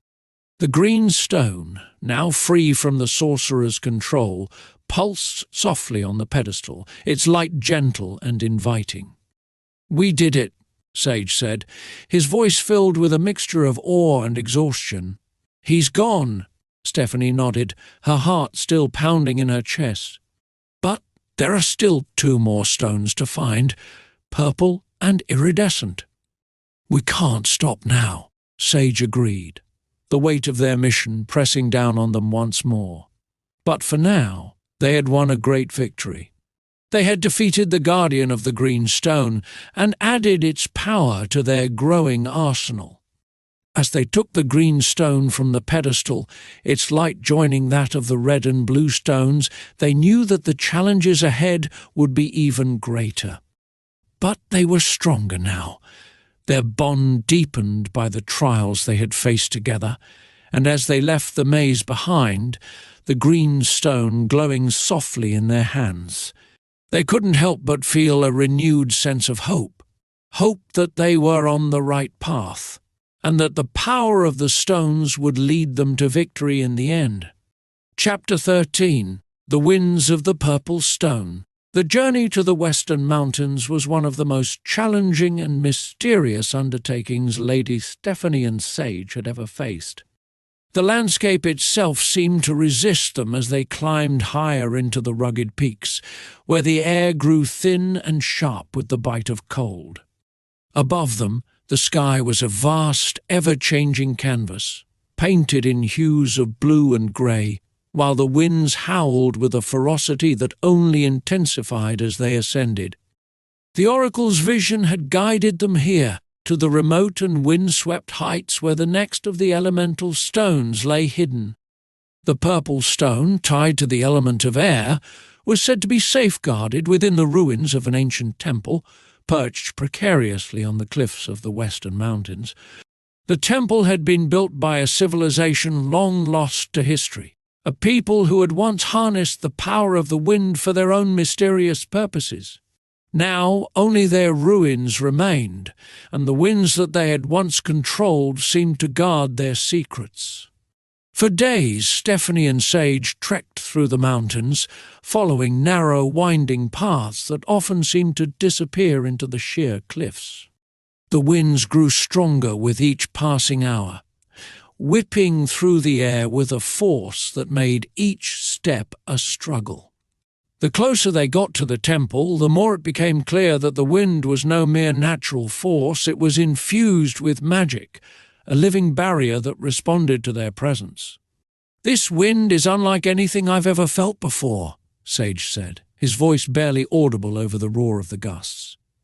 "It's as if the mountain itself is pushing us back, trying to keep us from reaching the temple." Stephanie nodded, her eyes narrowed against the biting wind. She could feel the magic in the air, an ancient power that was both intelligent and unpredictable.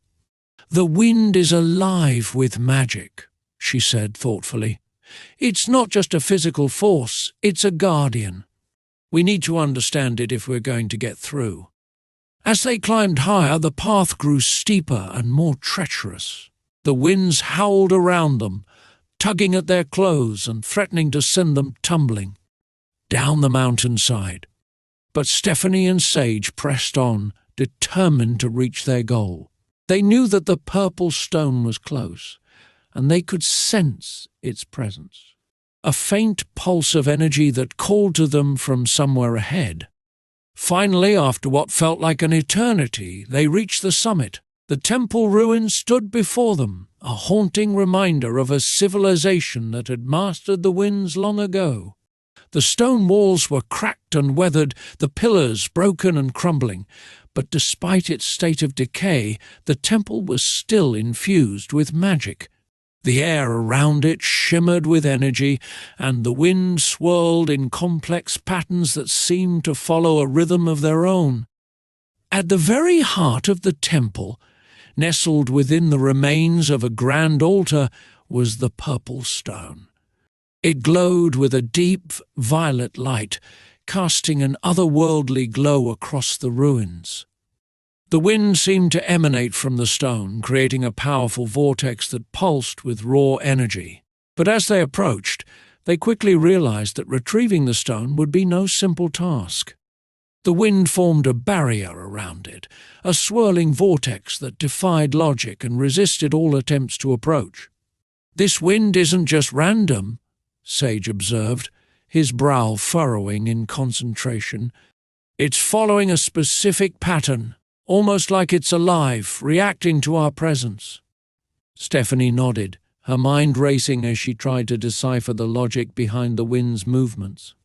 She knew that if they were to harness the wind and retrieve the stone, they would need to understand the principles governing it. "Think of the wind like a complex puzzle," she said, her voice steady.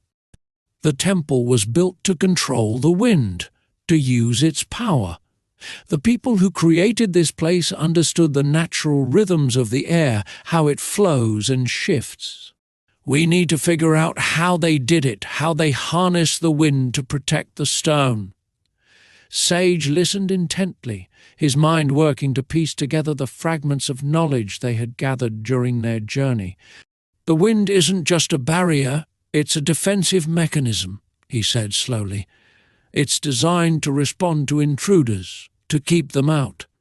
But if we can find a way to align ourselves with its pattern, we might be able to bypass it."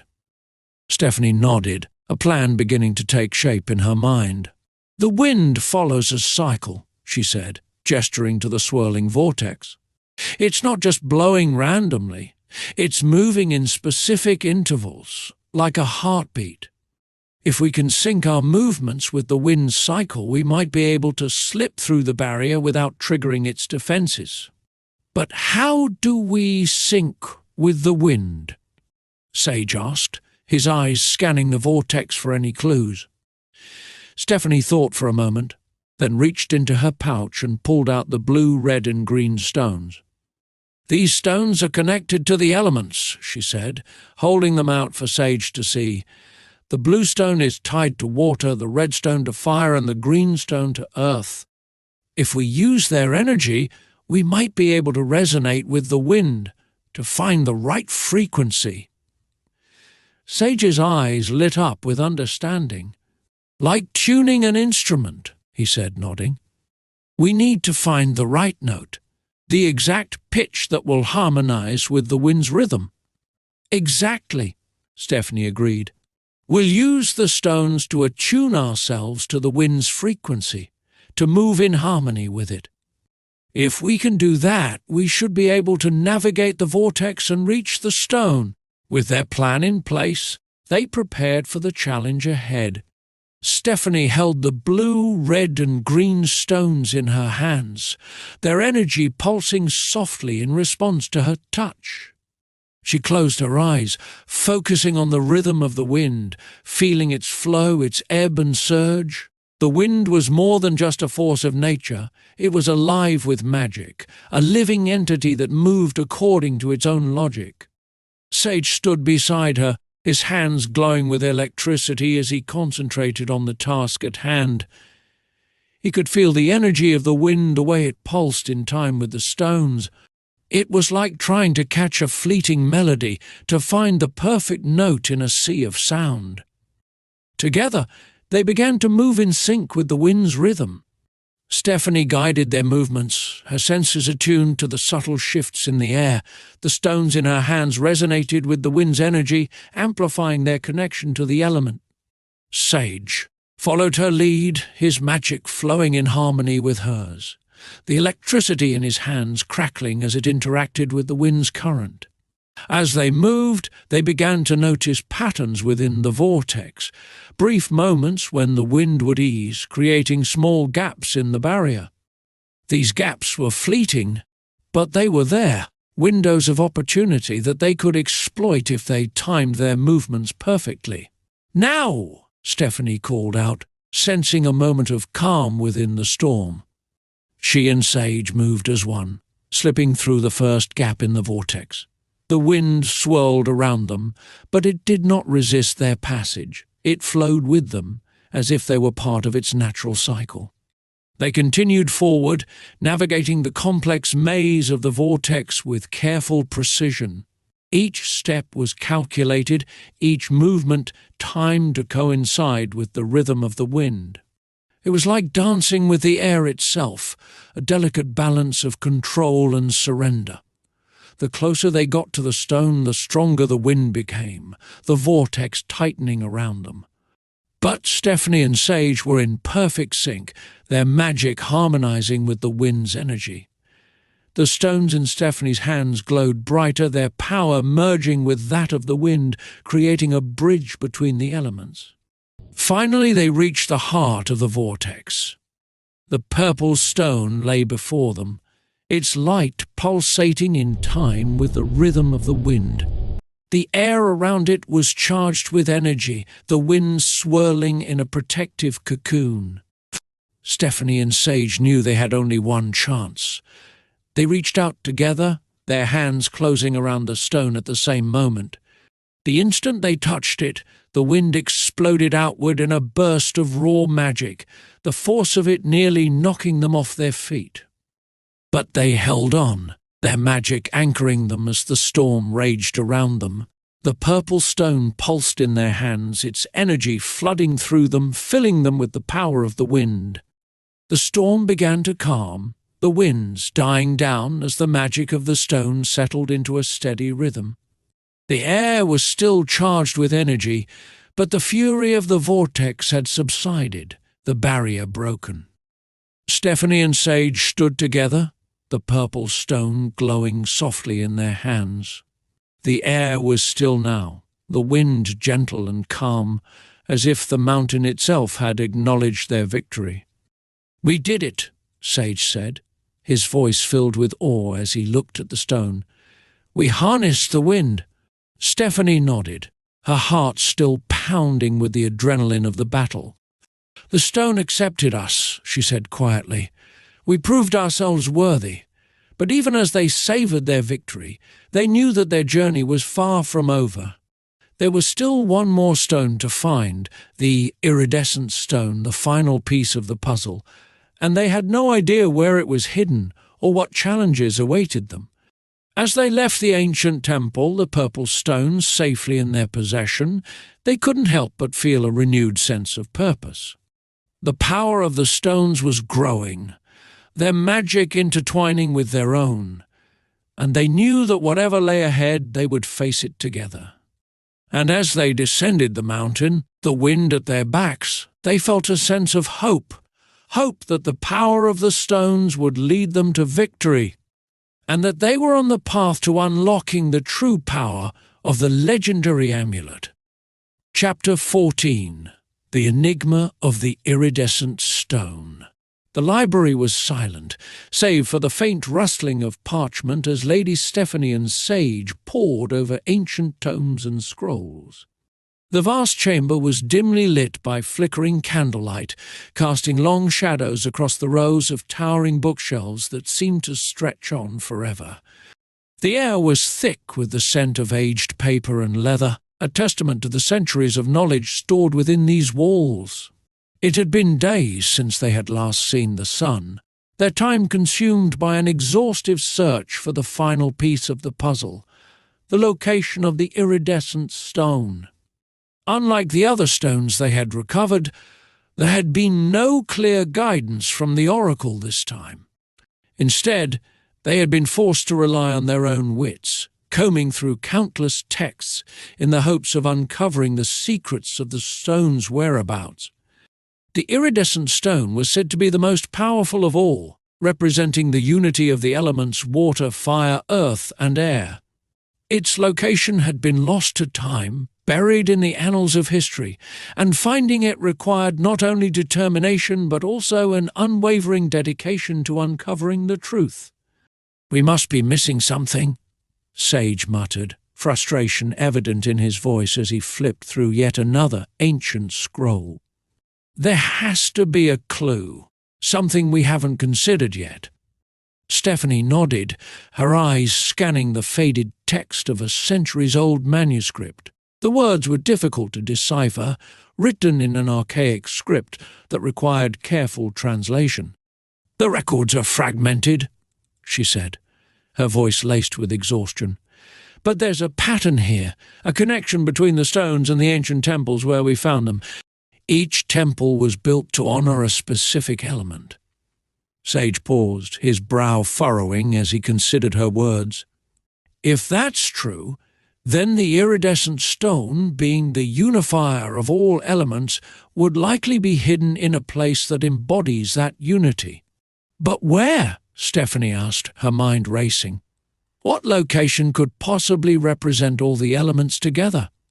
They both fell silent, the weight of the question hanging in the air. The answer seemed just out of reach, tantalizingly close but frustratingly elusive. They had scoured the library for days, consulting maps, ancient legends, and even obscure texts that had been forgotten by most. But the solution remained elusive. Then, as the candlelight flickered and the shadows danced across the walls, something caught Stephanie's eye, a map, half buried beneath a stack of old scrolls. She reached for it, carefully unrolling the fragile parchment.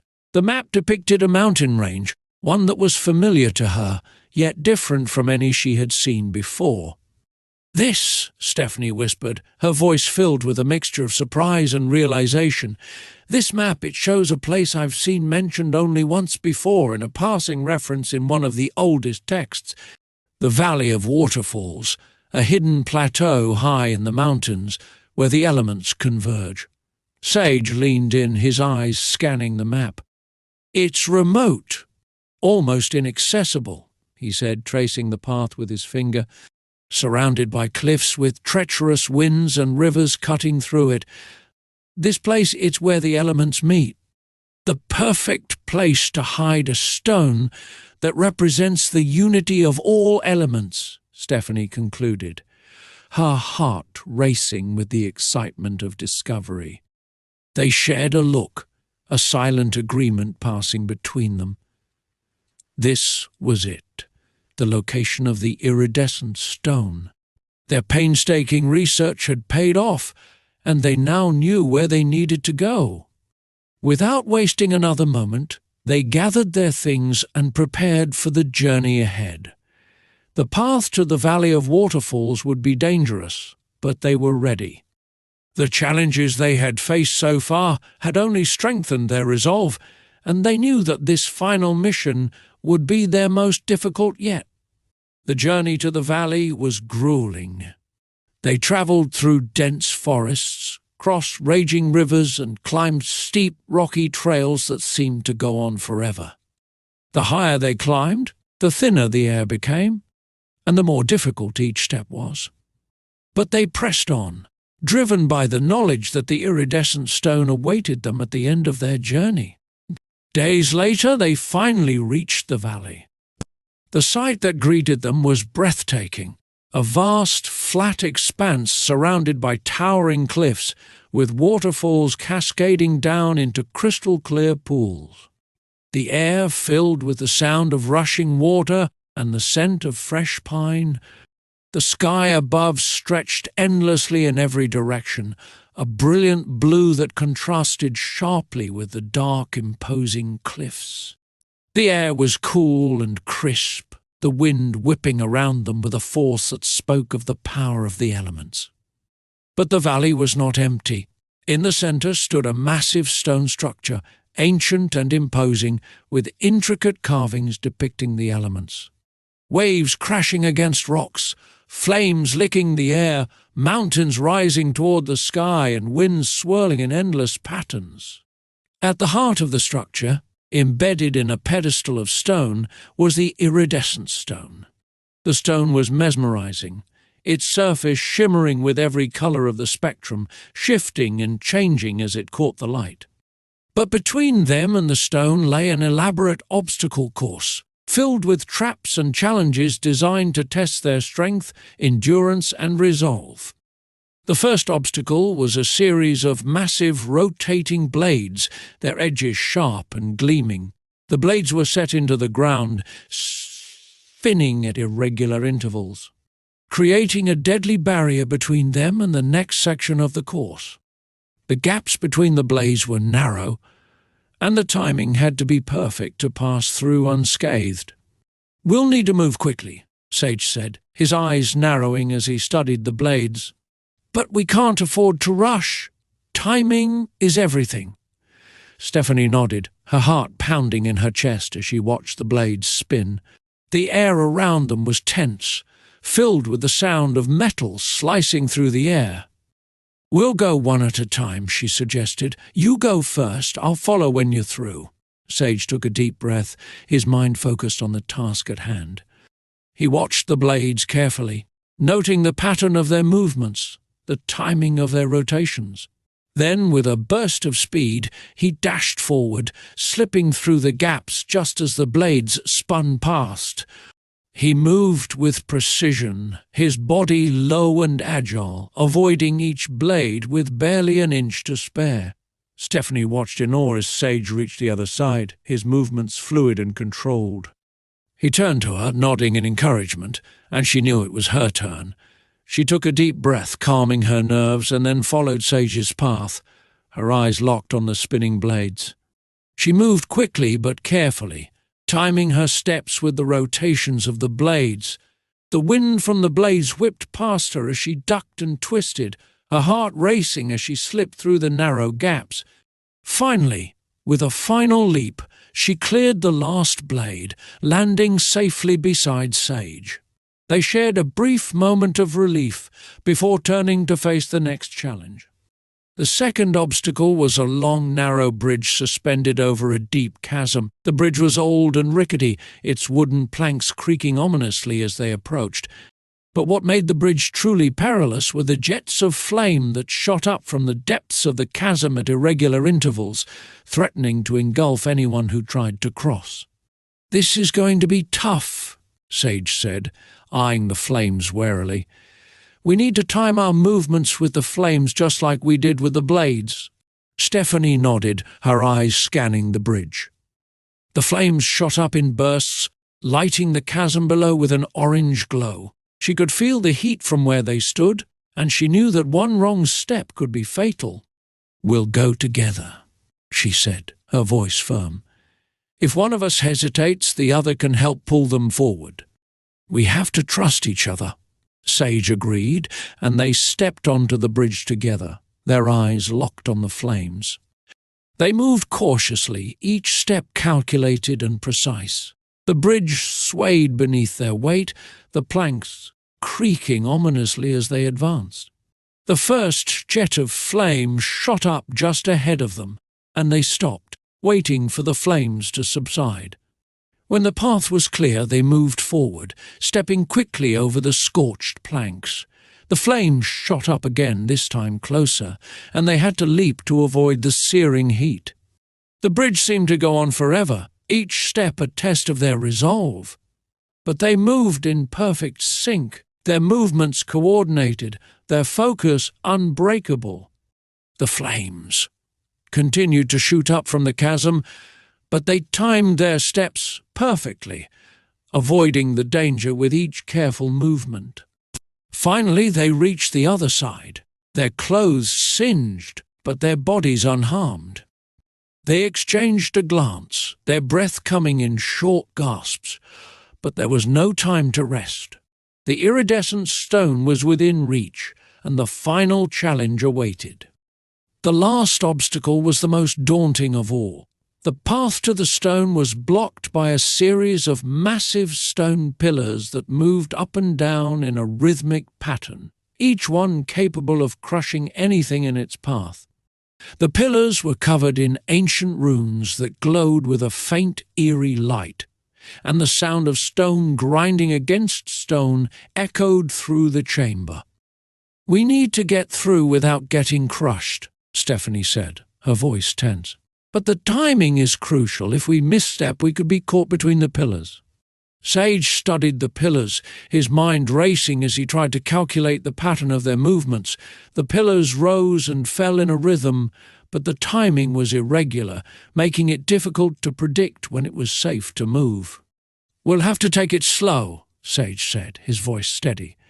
"We'll move from one pillar to the next, waiting for the right moment to pass through." They approached the first pillar, watching as it rose high above them before crashing down with a thunderous roar. The ground beneath them shook, and they could feel the power of the ancient mechanism that controlled the pillars. Sage took the lead, waiting for the pillar to rise before dashing forward, slipping through the gap just as the pillar began to descend. Stephanie followed close behind, her heart pounding as she moved quickly to join Sage on the other side. They continued forward, moving from one pillar to the next, timing their movements with the rise and fall of the stone behemoths.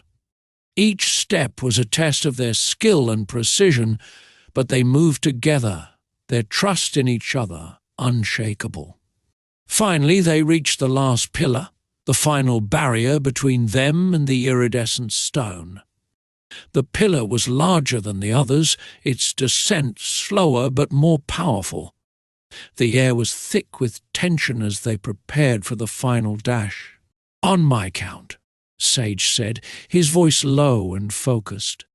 3, T2.01.GGO. They sprinted forward, the pillar rising above them as they moved. The ground shook as the pillar began to descend, but they were fast, faster than they had been before.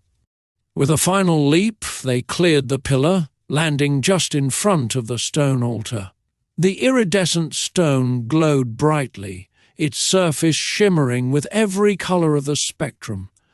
It was more beautiful than they had imagined, radiating a powerful energy that seemed to pulse with the rhythm of their hearts.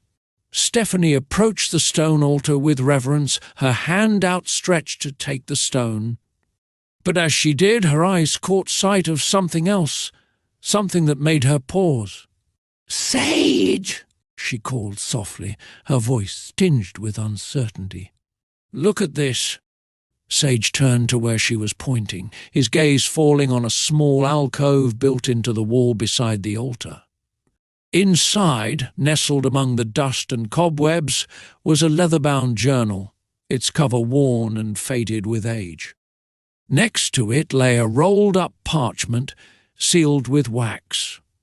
He reached in and carefully retrieved the journal and parchment, his heart pounding as he realized what they might have found. "This could be Aldrich's," he said, his voice barely above a whisper. Stephanie nodded, her eyes wide with realization. "And the parchment." It looks like a letter.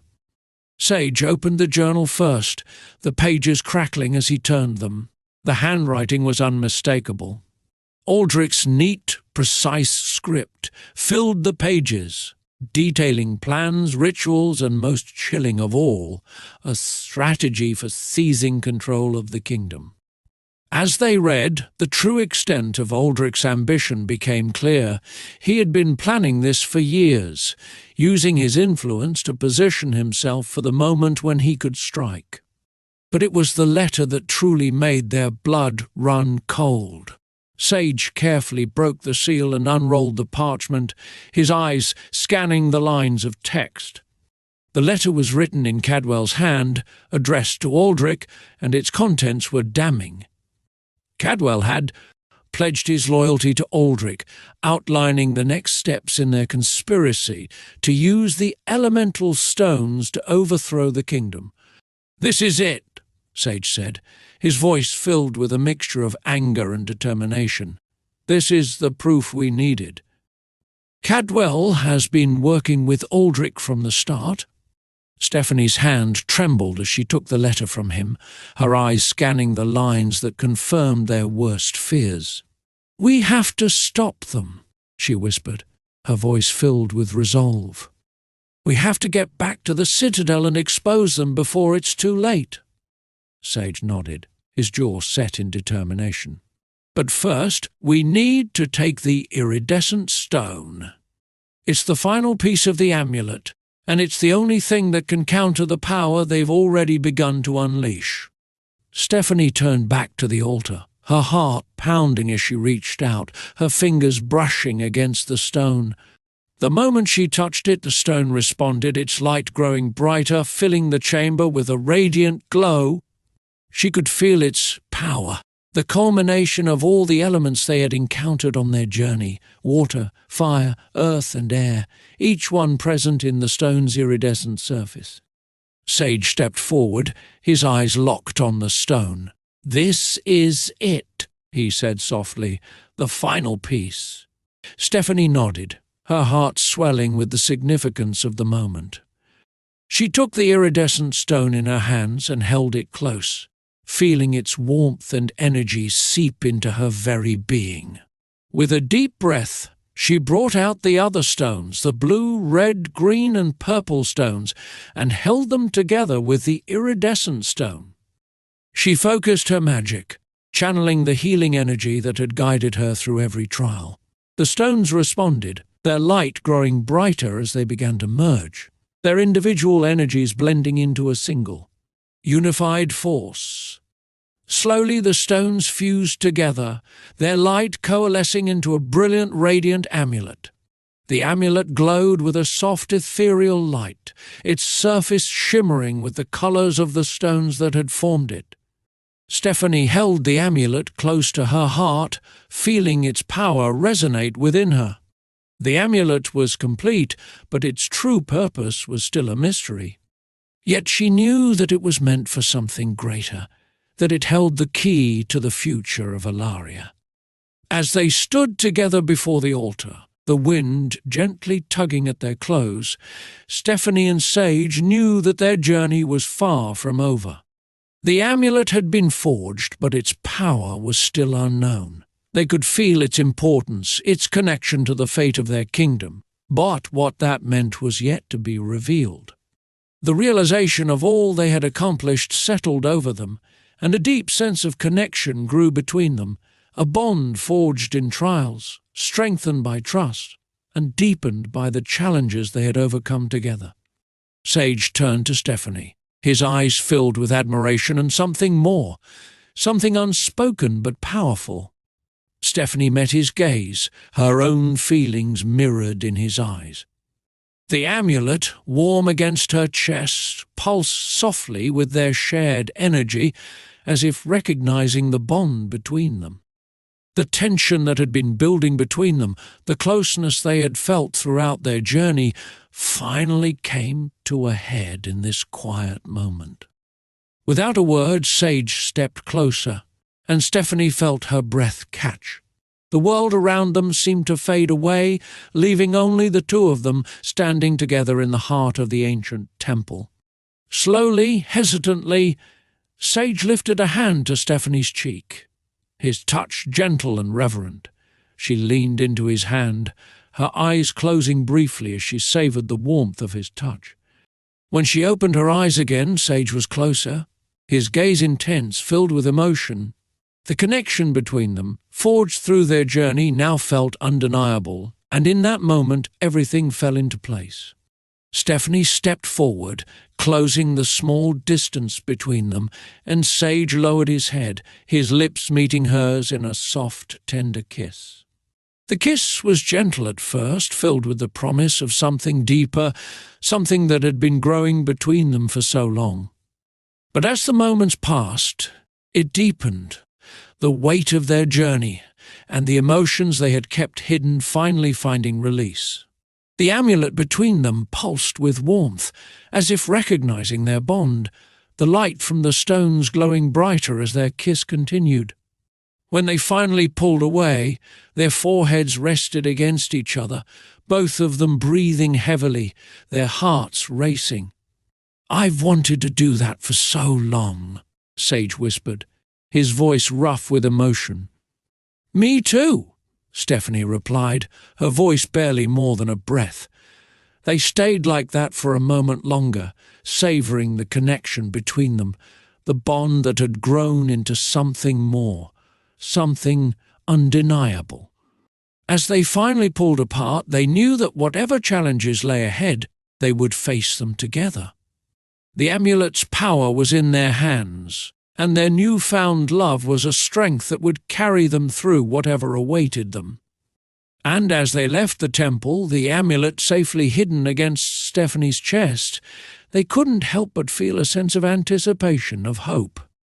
That the power of the stones and the love they had found in each other would lead them to victory and unlock the true destiny of Alaria. Chapter 15, The Impossible Choice.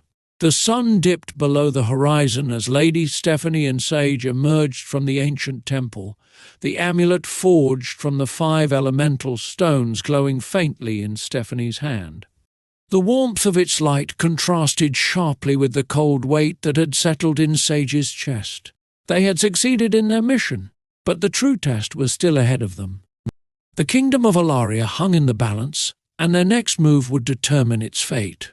As they hurried through the dense forest, making their way back to the citadel, the gravity of their situation pressed down on them like a heavy shroud. The knowledge they had gained from Aldrich's journal and Cadwell's letter was chilling. The ritual they had uncovered was not just a plan to seize power, it was a dark ceremony that could unravel the very fabric of the kingdom. The evidence they had found was damning, but they knew it wouldn't be enough to stop what was already in motion. "We have to reach the citadel before they can complete the ritual," Sage said, his voice tense with urgency. "If they succeed, the kingdom will be destroyed." Stephanie glanced down, her grip tightening on the amulet. The weight of the elemental stones felt like a burden in her hand, but she knew they were the kingdom's only hope. "We have the proof," she said, her voice filled with resolve. "We can expose Cadwell and Aldrich for what they are, but we have to stop them before it's too late." Sage nodded, his hand instinctively moving to the hilt of his sword. The knowledge of the ritual weighed heavily on his mind, the dark magic they had read about still lingering in his thoughts. It was a ritual of binding, one that would merge the power of the elemental stones with the miasma, a corruptive force that had the potential to consume everything in its path. As they neared the citadel, the familiar walls rose up before them, silhouetted against the darkening sky. The gates, usually bustling with activity, stood ominously open, and the absence of guards confirmed their worst fears. Aldrich and Cadwell were already in control. "This is a trap," Sage muttered, his hand tightening on his sword. "They know we're coming." Stephanie exchanged a grim look with Sage. "We don't have a choice," she replied. "We have to confront them." They slipped through the gates and into the citadel. The corridors were eerily silent, the usual sounds of life replaced by an oppressive stillness. The flickering torchlight cast long shadows on the stone walls, adding to the sense of foreboding that clung to them like a second skin. They made their way to the council chamber, where they knew Aldrich and Cadwell would be waiting. As they approached the heavy doors, they could hear voices inside, low, urgent voices that spoke of plans and betrayals. With a deep breath, Sage pushed the doors open, and they stepped inside. Aldrich and Cadwell stood at the far end of the chamber, their expressions hardening as they saw Stephanie and Sage enter. The tension in the room was palpable, the air thick with unspoken threats. "Sage, Stephanie," Aldrich said smoothly, recovering quickly from his surprise. "What a pleasant surprise! We weren't expecting you back so soon." Cadwell, standing beside him, kept his expression neutral, but there was a flicker of something dark in his eyes, something that confirmed to Sage that their suspicions were correct. "Indeed," Cadwell added, his voice calm but carrying an undercurrent of menace. "What brings you here at this hour?" Sage stepped forward, his voice cold and determined. "We know everything. We know about your plan to use the stones to take control of the kingdom, Aldrich. And we know that Cadwell has been working with you." Aldrich's eyes narrowed, but he remained silent. Cadwell, however, let out a bark of laughter, his face twisting with disdain. "You're grasping at straws," he sneered. "There's no proof of your wild accusations." Stephanie stepped forward, holding up the journal and the letter. "This isn't a wild accusation," she said, her voice steady and firm. "We found your journal, Aldrich, detailing your plans, and we found this," she held up the letter. "A letter from Cadwell, pledging his loyalty to you and outlining the next steps in your conspiracy." Cadwell's face paled slightly as he saw the letter, but he quickly masked his surprise. "That's impossible," he said, though his voice lacked its usual confidence. "That letter was destroyed." "No, it wasn't," Sage replied coldly. "It was hidden in the temple among Aldrich's notes. It's over, Cadwell. We have the proof we need to expose you." The room fell silent as the weight of their words settled over everyone. Cadwell's calm demeanour cracked, revealing the fury beneath. "You think you've won?" he hissed, his eyes narrowing with rage. "You have no idea what you're dealing with." Aldrich, who had remained silent until now, stepped forward, his expression dark. "It seems our hand has been forced," he said quietly. "But you're too late. The ritual has already begun." Before they could react, Aldrich raised his hand, and the air in the chamber grew thick with dark energy. The walls seemed to pulse with malevolent power, and a cold wind swept through the room as the miasma began to seep into the air, filling it with a sense of impending doom. "They've already started the ritual," Sage said urgently, his voice tight with fear. "If they succeed, the miasma will spread across the kingdom. Everything we fought for will be destroyed." Stephanie's eyes widened as the reality of the situation set in. "We have to stop them," she said, her voice trembling with the weight of what she knew had to be done. "But how?" Sage's mind raced as he searched for a solution. The miasma was deadly, but if controlled, it had the power to annihilate anyone who stood in its path. The only way to counter it was to use an equally powerful force, but the cost would be unimaginable. Then the horrifying truth hit him like a thunderbolt. The amulet, the very thing they had fought so hard to create, was not just a tool of protection. It was also a weapon, one that could be used to unleash the full power of the miasma, to destroy everything, including Aldrich and Cadwell. But in doing so, it would require a sacrifice, A life for a life. The ultimate price. As the realization dawned on him, another sickening truth came to light. Sage and Stephanie had been manipulated from the start. Aldrich and Cadwell had tricked them into finding the elemental stones, knowing that only someone pure of heart and intent could harness their power. They had used Sage and Stephanie as pawns, ensuring the stones would be brought together, so they could combine them with the miasma to take over the kingdom. Now, with the ritual nearly complete, Aldrich and Cadwell intended to seize control and reshape Alaria in their twisted image. Sage's heart twisted in his chest as he realized the terrible decision before him. He could use the amulet to stop Aldrich and Cadwell, but it would mean killing the one person who meant everything to him, Stephanie. "No," Sage whispered, his voice trembling. "There has to be another way." But as he looked at Stephanie, he knew there wasn't. Her eyes, filled with love and understanding, told him that she knew too. There was no other choice. The kingdom's fate rested on this moment, on this impossible decision. "Sage," Stephanie said softly, her voice steady despite the fear in her eyes. "You have to do it. You have to use the amulet." "I can't," Sage choked out, his hands trembling as he held the amulet. "I can't lose you, Stephanie. Not like this." Tears welled in Stephanie's eyes, but she smiled, a soft, sad smile filled with love. "You won't lose me," she whispered. "You'll save the kingdom. That's what matters. And I'll always be with you, in here." She placed her hand over his heart. Sage's vision blurred with tears as he looked into her eyes, memorizing every detail of her face, every line, every curve.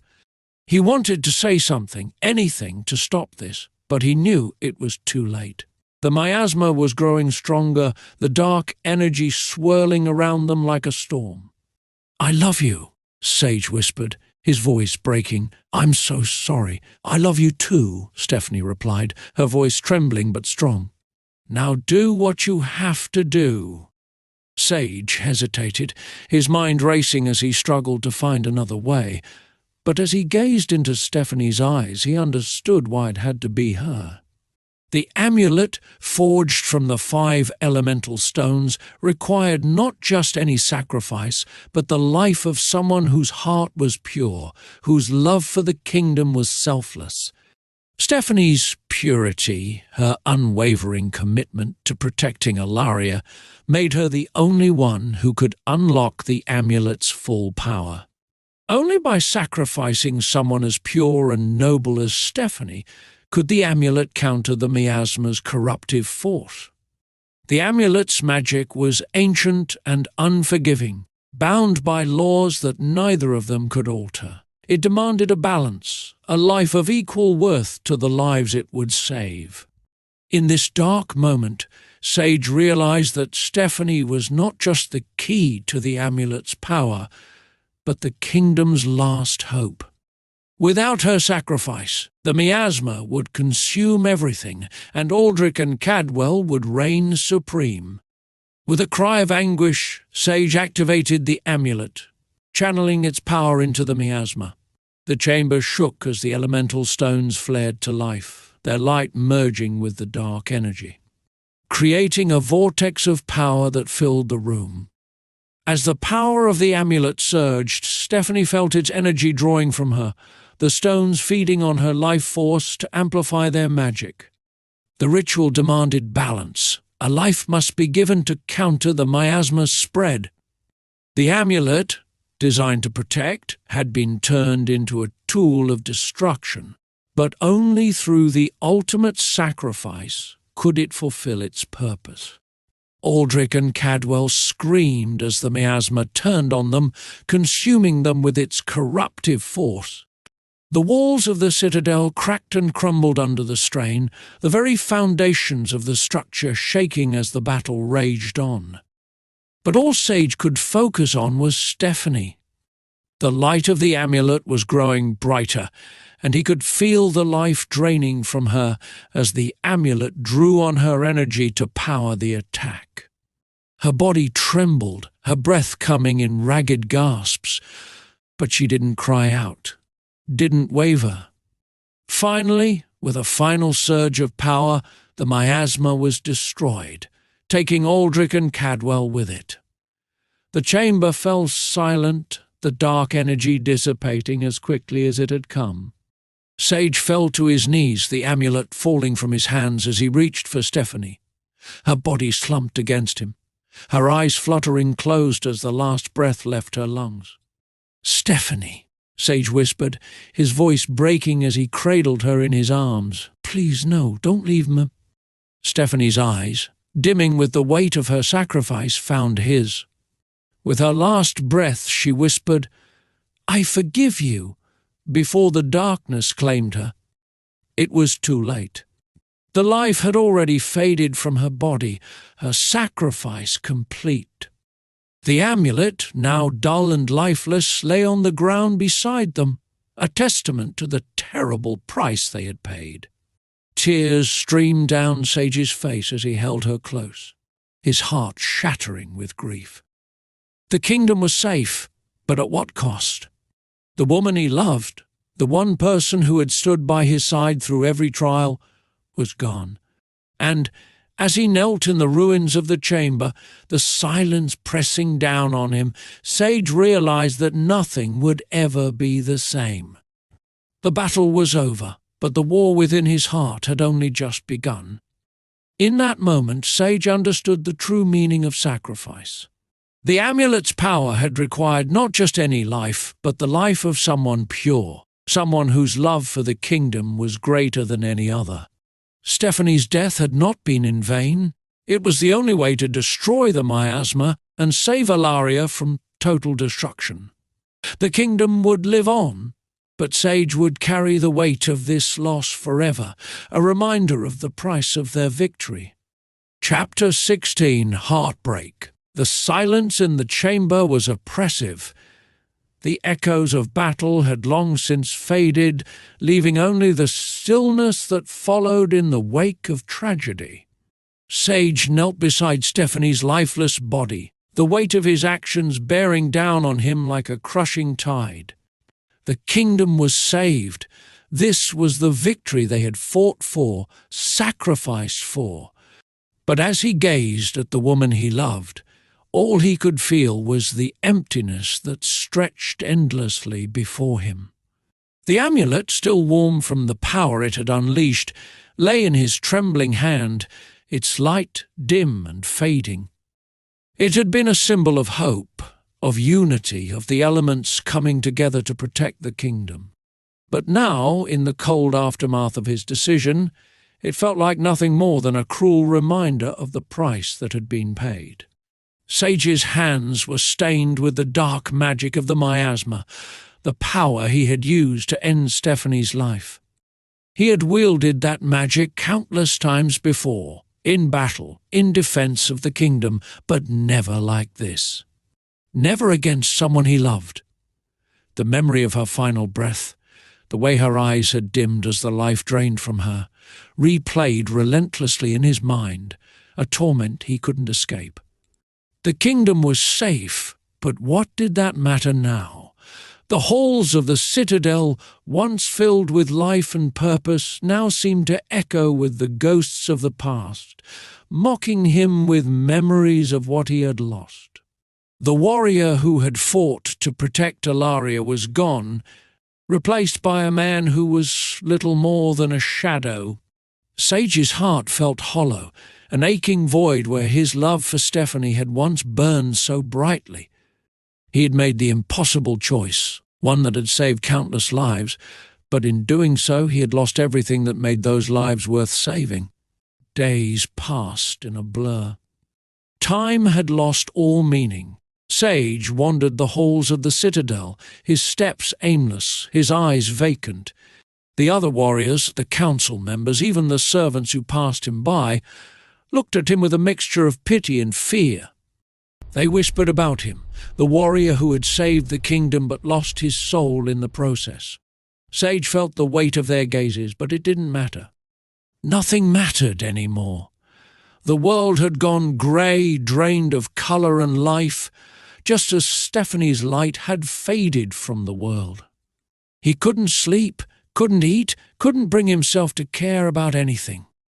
All that remained was the haunting memory of her voice, the way she had whispered, "I forgive you," before the darkness had claimed her. But how could he forgive himself? How could he live with the knowledge that he had taken the life of the only person who had ever truly mattered to him? The questions gnawed at him, relentless and unyielding, driving him deeper into despair. The citadel was no longer a place of refuge or purpose for Sage. It had become a tomb filled with memories of what had been lost. But he knew he couldn't leave Stephanie's body here, in the cold, unfeeling stone walls of the citadel. She deserved to be laid to rest in a place that held significance to both of them, a place where the elements converged, where their journey had reached its most pivotal moment. With the amulet still clutched in his hand, Sage gathered Stephanie's lifeless form into his arms. The journey was long and arduous, but he carried her with a strength born of grief and love. He made his way back to the Valley of the Waterfalls, the sacred place where they had discovered the iridescent stone, the last piece of the puzzle that had set their final mission into motion. The valley was known for its breathtaking beauty and the powerful convergence of the elements. It was where the waters flowed from the mountains in cascading falls, where the earth was rich and verdant, where the winds whispered through the trees, and where the light of the sun and moon cast a mystical glow over the landscape. It was also where Stephanie and Sage had faced some of their greatest challenges side by side. As he approached the largest waterfall in the valley, Sage felt the raw power of the elements all around him. The thunderous roar of the water crashing into the pool below reverberated through the air, mingling with the rustling of leaves and the gentle breeze. The setting sun cast a golden glow over the valley, and the scene was both beautiful and heartbreaking. Sage knelt by the waterfall, gently laying Stephanie's body on a bed of soft moss and wildflowers near where they had found the iridescent stone. The water cascading down the rocks, creating a mist that sparkled in the fading light, enveloping her in gentle embrace. It was as if the elements themselves were mourning her loss, honouring her sacrifice with their presence. With a trembling hand, Sage placed the amulet in his pocket, the stones now dull and lifeless. He whispered a final goodbye, his voice choked with emotion. "I'm sorry, Stephanie. I wish it could have been different." The wind picked up, swirling around him, carrying his words into the distance. He closed his eyes, feeling the weight of his grief pressing down on him. The kingdom was saved, but the cost had been too high. He had lost the woman he loved, the one person who had given his life meaning. Sage stayed by Stephanie's side until the last light of day faded and the stars began to appear in the sky. He knew he couldn't stay forever. He had a duty to the kingdom, a promise to keep, but leaving her here alone was the hardest thing he had ever done. Finally, with a heavy heart, Sage rose to his feet. He looked down at Stephanie one last time, committing her peaceful form to memory. The waterfall's mist continued to swirl around her, as if nature itself was keeping watch over her. He turned and walked away, each step feeling like a betrayal, leaving behind the woman who had meant everything to him. But he knew that she would be at peace here, in the Valley of the Waterfalls. As he made his way back to the citadel, the emptiness within him only grew. The warrior who had fought to protect the kingdom was no more.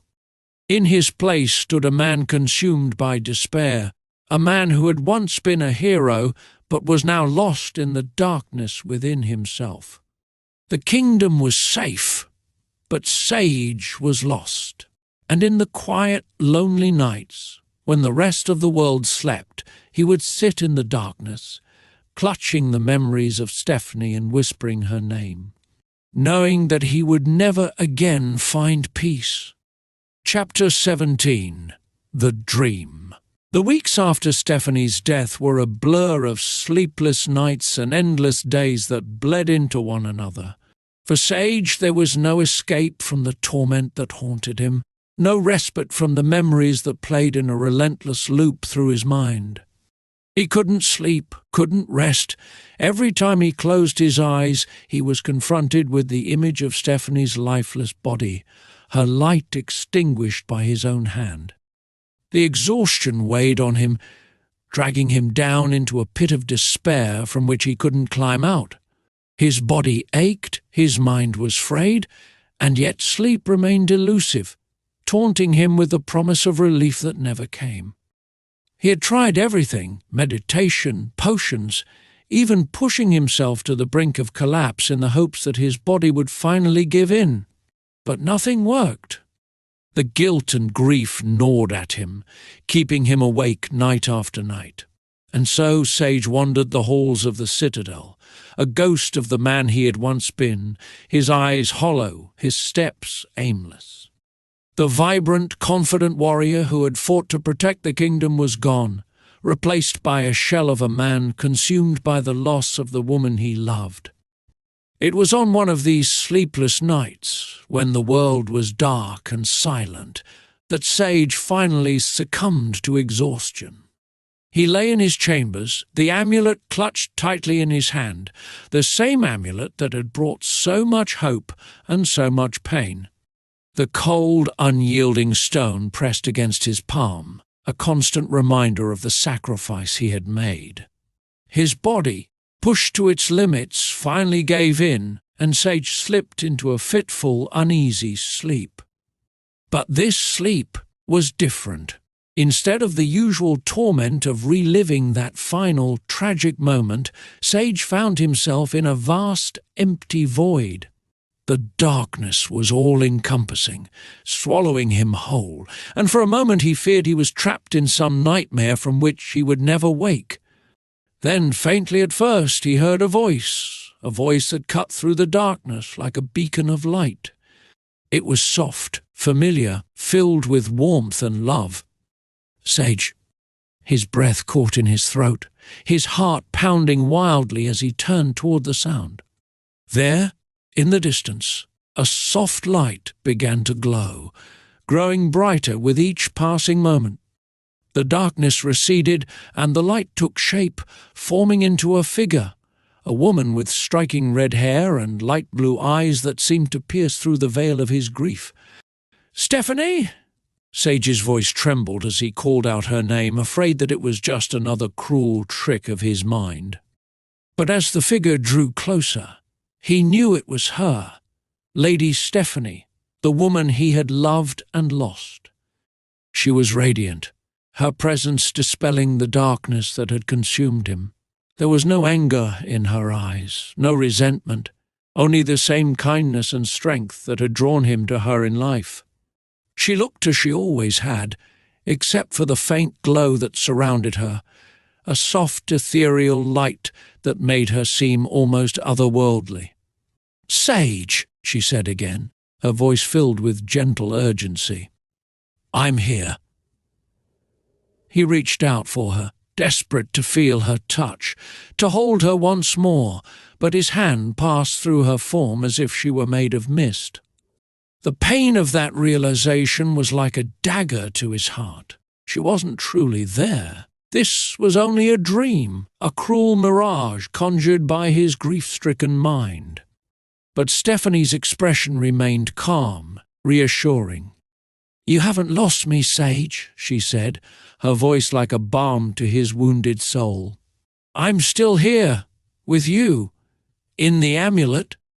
Sage looked down at the amulet in his hand, its light dim and almost lifeless. "The amulet," he murmured, his mind struggling to grasp the meaning of her words. "Yes," she said, stepping closer, her eyes locking with his. "The amulet I crafted from the stones, it holds the power to restore life, to undo the darkness that took me from you. But you must act, Sage. There's still time." His heart pounded in his chest as he looked from the amulet to her, hope flaring to life for the first time since her death.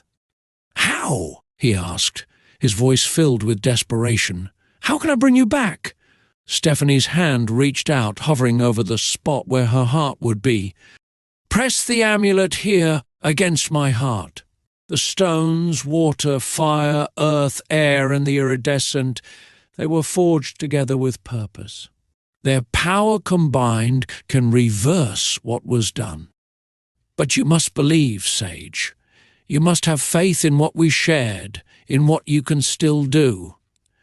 The dream was so vivid, so real, that Sage could feel the warmth of her presence, the love in her voice, the way her eyes seemed to reach into his soul. It was unlike any dream he had ever experienced before. It felt like more than a dream, like a message, a final chance to set things right. "Please, Sage," Stephanie whispered, her voice trembling with emotion. "Don't let this be the end for us. We've come too far, fought too hard. I believe in you. Now you must believe in yourself." Tears welled in his eyes as he nodded, the weight of her words settling deep within him. "I'll do it," he promised, his voice thick with emotion. "I'll bring you back. I swear it." Stephanie's smile was soft, filled with the love they had shared. "I'll be waiting for you," she said, her form beginning to fade as the dream started to dissolve. "Remember, Sage, press the amulet to my heart." And then she was gone, the light fading as the darkness closed in once more.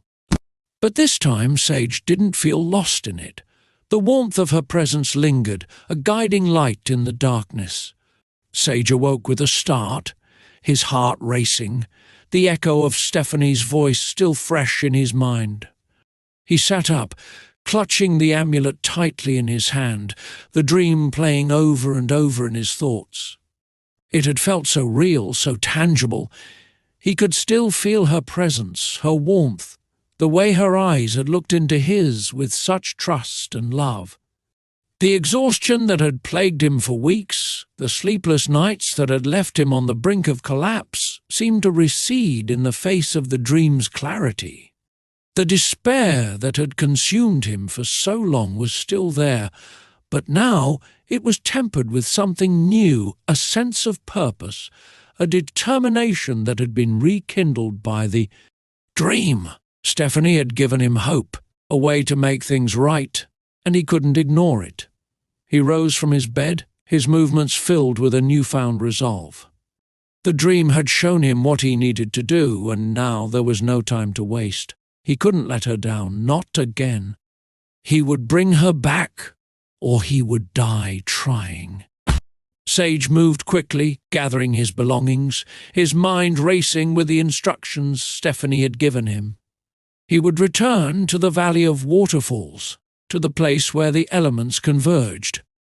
There he would press the amulet to her heart, just as she had told him, and he would harness the power of the stones to bring her back. As he made his way out of the citadel, the amulet glowing faintly in his hand, Sage felt something he hadn't felt since Stephanie's death, a spark of hope. The journey ahead would be fraught with challenges, and there was no guarantee of success, but for the first time in what felt like an eternity, he had a purpose. The woman he loved had come to him in his darkest hour, and now he would do whatever it took to bring her back. The memory of her light, her warmth, her love would guide him, just as it always had.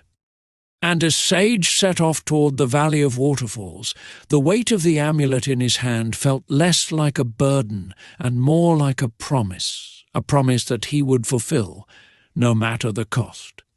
Chapter 18, The Valley of Waterfalls. The journey back to the Valley of Waterfalls was a blur of determination and desperation. Sage pushed himself to the limit, driven by the dream that had rekindled the faintest spark of hope in his heart. Every step was fueled by the memory of Stephanie's voice, her presence in his dream, and the promise that there was still a chance to bring her back. The path was treacherous, the terrain unforgiving, but Sage barely noticed. His mind was consumed with the task ahead, the amulet clutched tightly in his hand as if it were the lifeline that could pull him from the depths of his despair.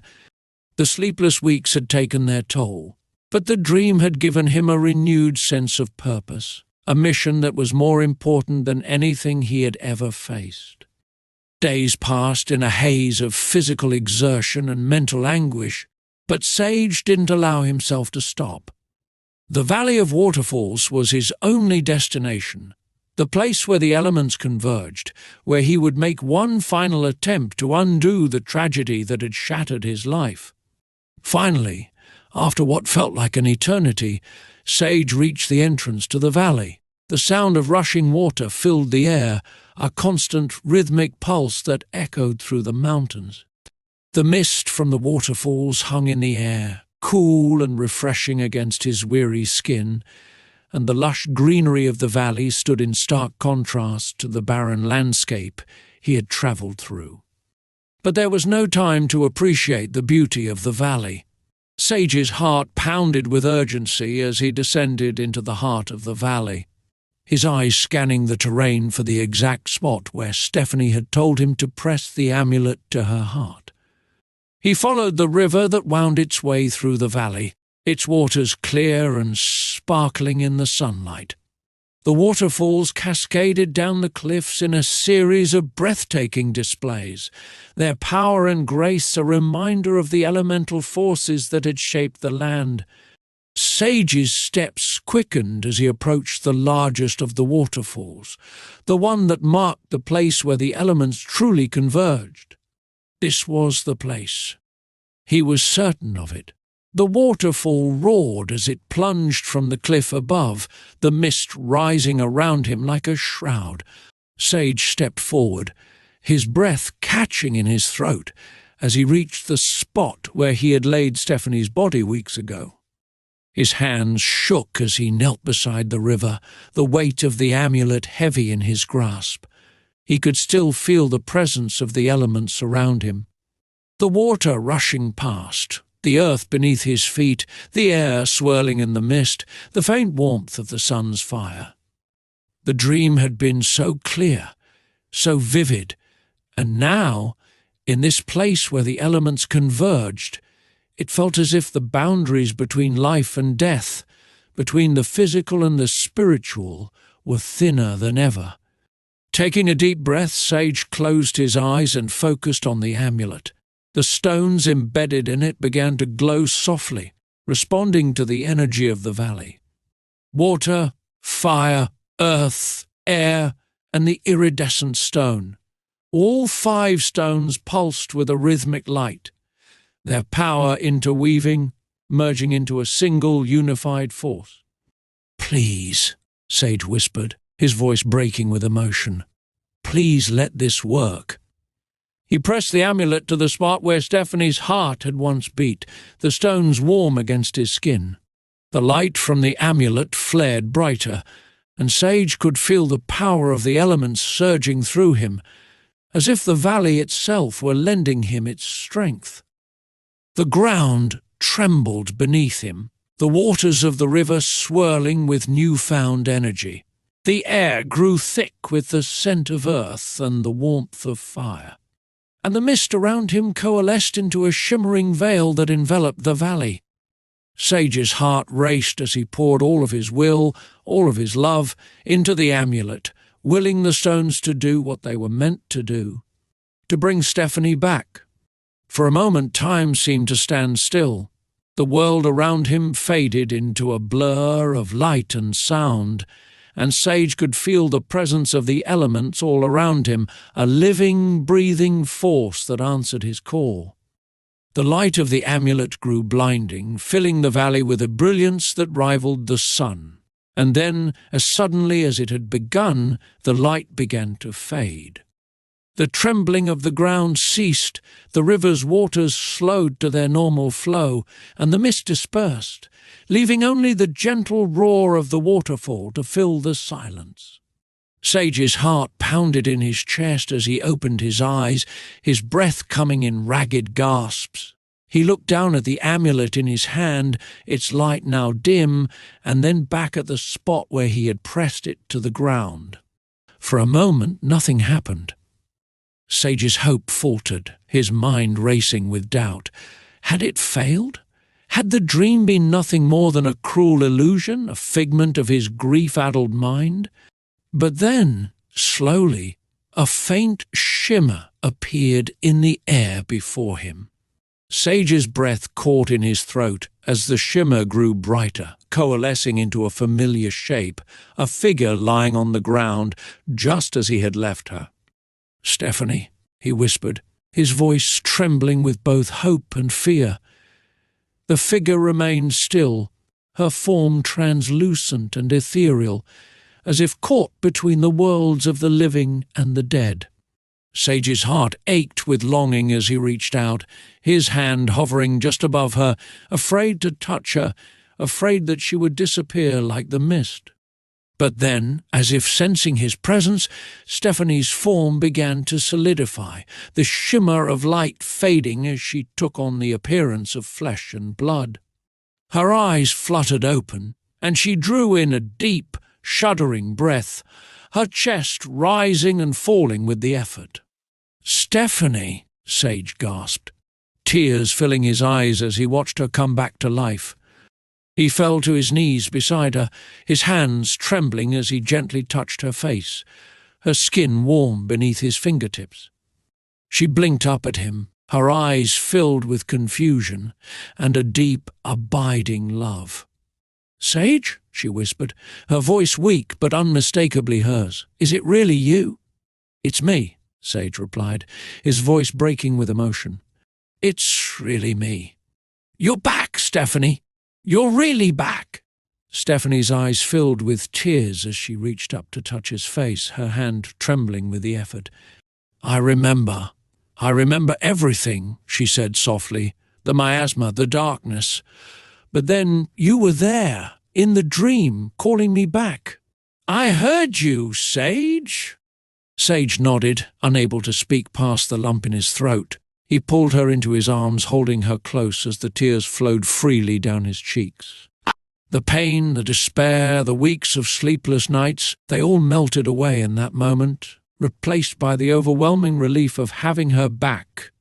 They stayed like that for what felt like an eternity, holding each other as the reality of what had happened slowly settled over them. Stephanie was alive, her heart beating strongly against his chest, and Sage knew that he had been given a second chance, a chance to make things right, to cherish the love they had fought so hard to protect. Finally, Stephanie pulled back slightly, her eyes searching his face. "You saved me, Sage," she said, her voice filled with awe. "You brought me back." "I couldn't lose you," Sage replied, his voice rough with emotion. "I couldn't live without you. The dream, it was more than a dream. It was you, guiding me, showing me how to bring you back." "I just followed your light," Stephanie smiled, a soft, radiant smile that filled Sage's heart with warmth. "We're together again," she whispered, leaning in to rest her forehead against his. "Nothing will ever keep us apart." Sage nodded, his heart swelling with love as he held her close. "Nothing," he agreed. And as they sat together by the river, the sound of the waterfall filling the air, Sage knew that their journey was far from over. There would be more challenges to face, more battles to fight, but they would face them together. The amulet, once a symbol of his despair, now glowed with a new light, a light that represented the love and hope they had found in each other. The kingdom of Alaria was safe, but more importantly, the love between Sage and Stephanie had been restored, stronger than ever. And as they looked out over the valley, the future stretched before them, bright and filled with possibilities. Chapter 19. A New Dawn. The dawn broke gently over the valley of waterfalls, the first rays of sunlight casting a warm golden hue over the landscape. The mist that clung to the river and the cliffs began to dissipate, revealing the lush greenery and the sparkling waters that made this place feel like a sanctuary. For Sage and Stephanie, it felt like the beginning of something new, a second chance at life, love, and the future they had fought so hard to protect. They had spent the night by the river, holding each other close, neither wanting to let go for fear that this newfound reality might slip away like a dream. But as the morning light washed over them, it was clear that this was no dream. Stephanie was alive, her heart beating steadily against Sage's chest, her breath warm against his skin. They had been given a miracle, and now it was up to them to decide what came next. Stephanie stirred in Sage's arms, her eyes fluttering open to the soft glow of morning. She looked up at him, a gentle smile tugging at her lips as she reached up to brush a lock of hair from his face. "Good morning," she whispered, her voice still laced with the wonder of being alive. "Good morning," Sage replied, his voice full of warmth and affection. He leaned down to press a soft kiss to her forehead, savouring the simple act that he had feared he would never be able to do again. "How do you feel?" Stephanie took a deep breath, her eyes drifting closed as she focused on the sensation of the air filling her lungs, the steady rhythm of her heartbeat, the warmth of Sage's arms around her. "I feel alive," she said, a note of awe in her voice. "I feel like I've been given a second chance, like we've both been given a second chance." Sage nodded, his gaze lingering on her face, drinking in every detail. "We have," he said softly, "and I'm not going to waste it. We're going to make the most of every moment we have." Stephanie's smile widened, her eyes shining with emotion. "Together," she agreed. "We'll face whatever comes next together." They spent the morning in quiet reflection, walking along the riverbank hand in hand, letting the tranquility of the valley soothe the lingering wounds in their hearts. The world seemed brighter, more vibrant, as if the very elements themselves were rejoicing in Stephanie's return. The air was filled with the scent of blooming flowers, the gentle hum of life all around them, and the constant, calming presence of the waterfalls. As they walked, Sage found himself thinking about the future, something he hadn't dared to do since Stephanie's death. But now, with her by his side, the future didn't seem so uncertain. There was still much to do, still threats to the kingdom of Alaria that needed to be addressed. But for the first time in what felt like forever, he felt ready to face those challenges. "Do you think the council knows?" Stephanie asked quietly as they walked, her gaze distant as she considered the implications of her return. Sage shook his head.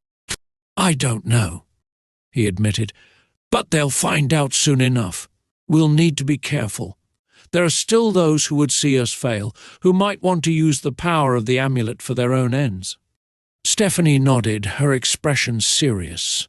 "We need to be smart about this, Sage. The power of the stones is too great to be left in the wrong hands.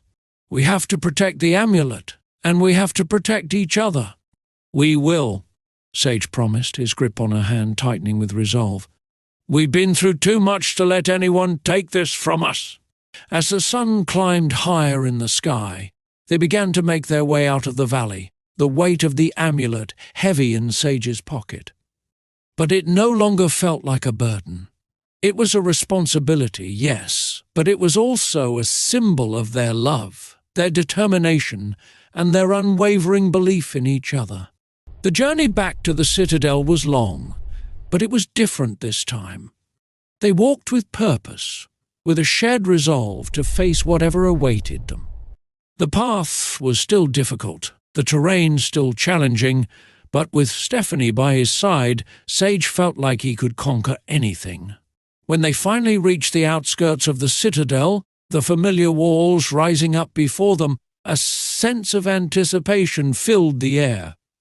They didn't know what kind of reception they would receive, didn't know how the council would react to the news of Stephanie's return, but they were ready to face it, together.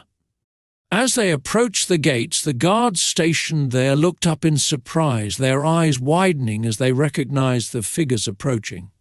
Whispers of shock and disbelief rippled through the small crowd that had gathered, and one of the guards rushed forward, his voice trembling with emotion.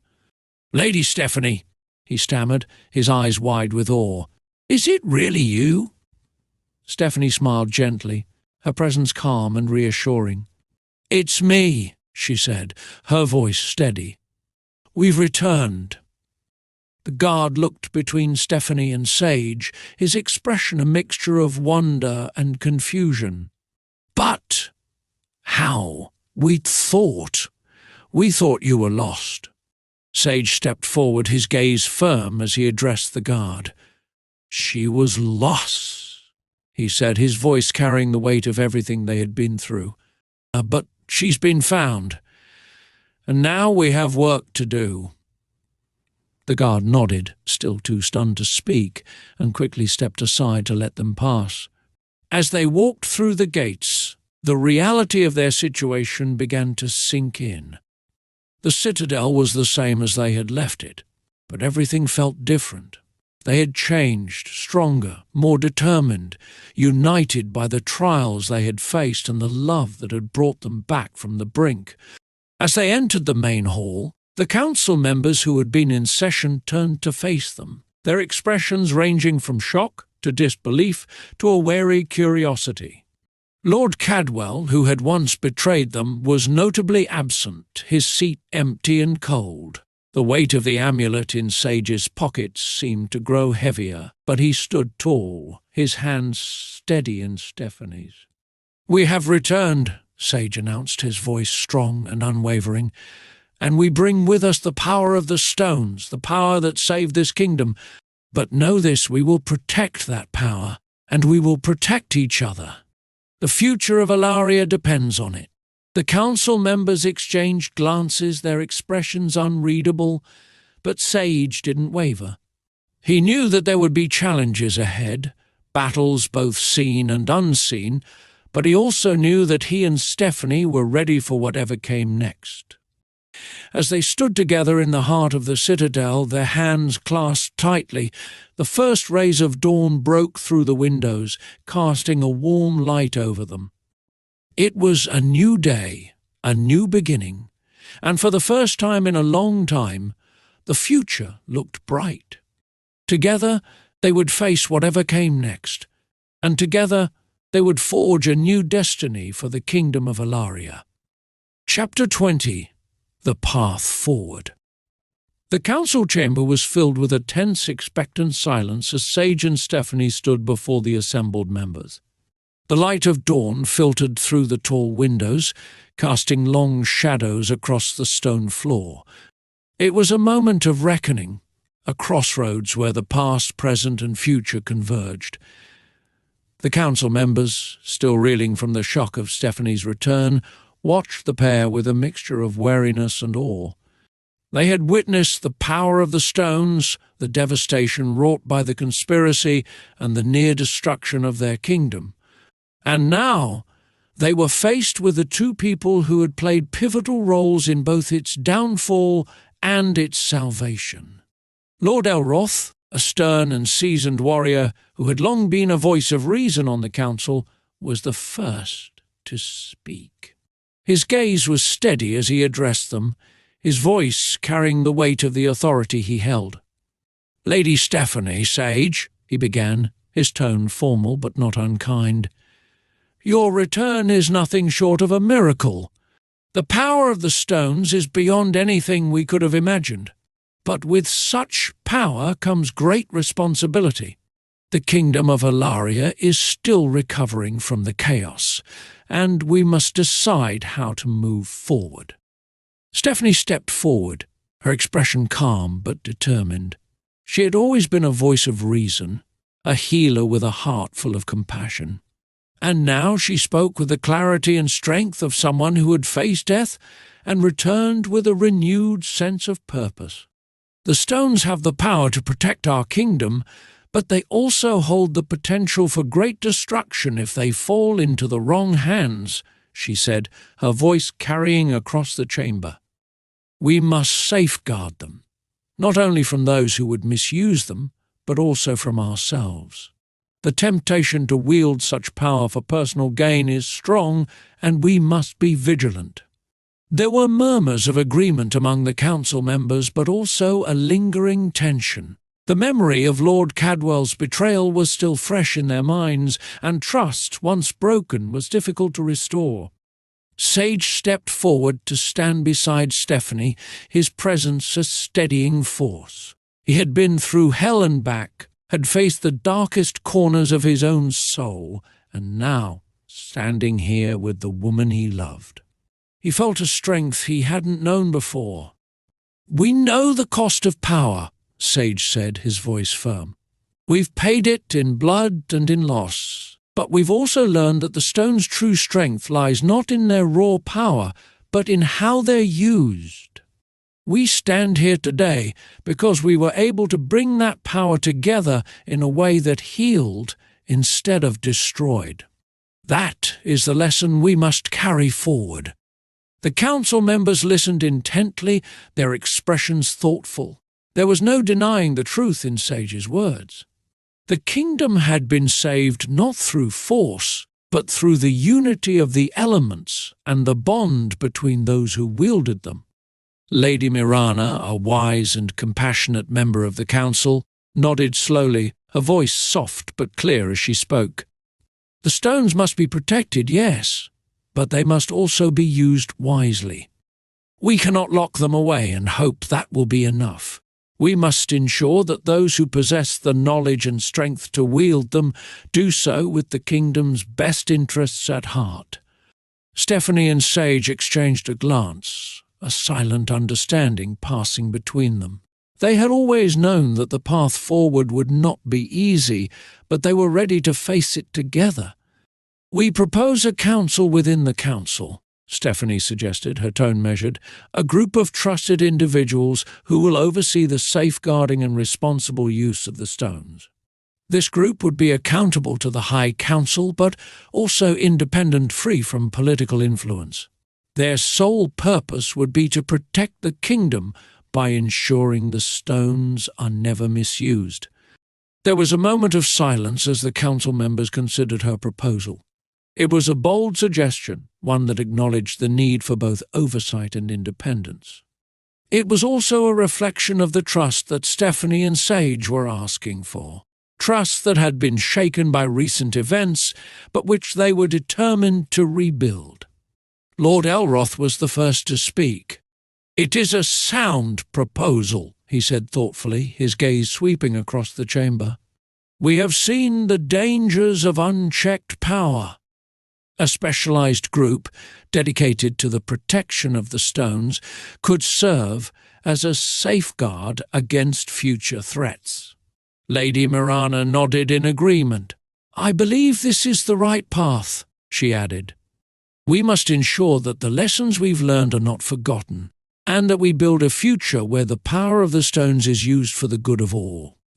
The murmurs of agreement grew louder, and soon it was clear that the council was united in their support of the proposal. Stephanie and Sage had proven themselves not only as warriors, but as leaders who understood the true meaning of power and responsibility. As the council members began to discuss the details of the new group, Sage felt a sense of relief wash over him. The weight of the past weeks, the sleepless nights, the endless guilt, it all began to lift, replaced by a quiet, steadfast determination. They had come through the fire, and now they were forging a new path, not just for themselves, but for the entire kingdom. Stephanie reached out and took Sage's hand, her fingers warm and steady in his. He looked down at her, a small smile tugging at the corner of his mouth, and in that moment he knew that they had made the right choice. They had been given a second chance, and they were going to use it to build something better, something lasting. The session continued, plans were made, and the framework for the new council within the council began to take shape. Sage and Stephanie would play a key role, but they were not alone. They were surrounded by allies, by people who had fought alongside them and who shared their vision for the future. As the discussions wound down and the council began to disperse, Lord Elroth approached them, his expression thoughtful. "You have both shown great courage," he said, his voice filled with respect. "The road ahead will not be easy, but I believe that with your leadership, we can protect this kingdom and ensure that the sacrifices we've made were not in vain." Stephanie nodded, her eyes bright with determination. "We won't let you down," she promised. "The future of Alaria is worth fighting for, and we'll do whatever it takes to protect it." Sage echoed her sentiment, his voice filled with quiet resolve. "We've been given a second chance, and we intend to make the most of it." As they left the council chamber, hand in hand, the weight of the amulet in Sage's pocket felt lighter. It was no longer a burden, but a symbol of hope, of the love and unity that had brought them this far. The sun was high in the sky as they stepped out into the courtyard, its warmth a welcome contrast to the cool stone of the citadel. The future stretched out before them, uncertain but filled with possibilities. And as they walked side by side, ready to face whatever came next, they knew that they were stronger together than they had ever been alone. The path forward was clear, and it was one they would walk together, united by love, by purpose, and by the unbreakable bond they had forged in the fires of their trials. The end.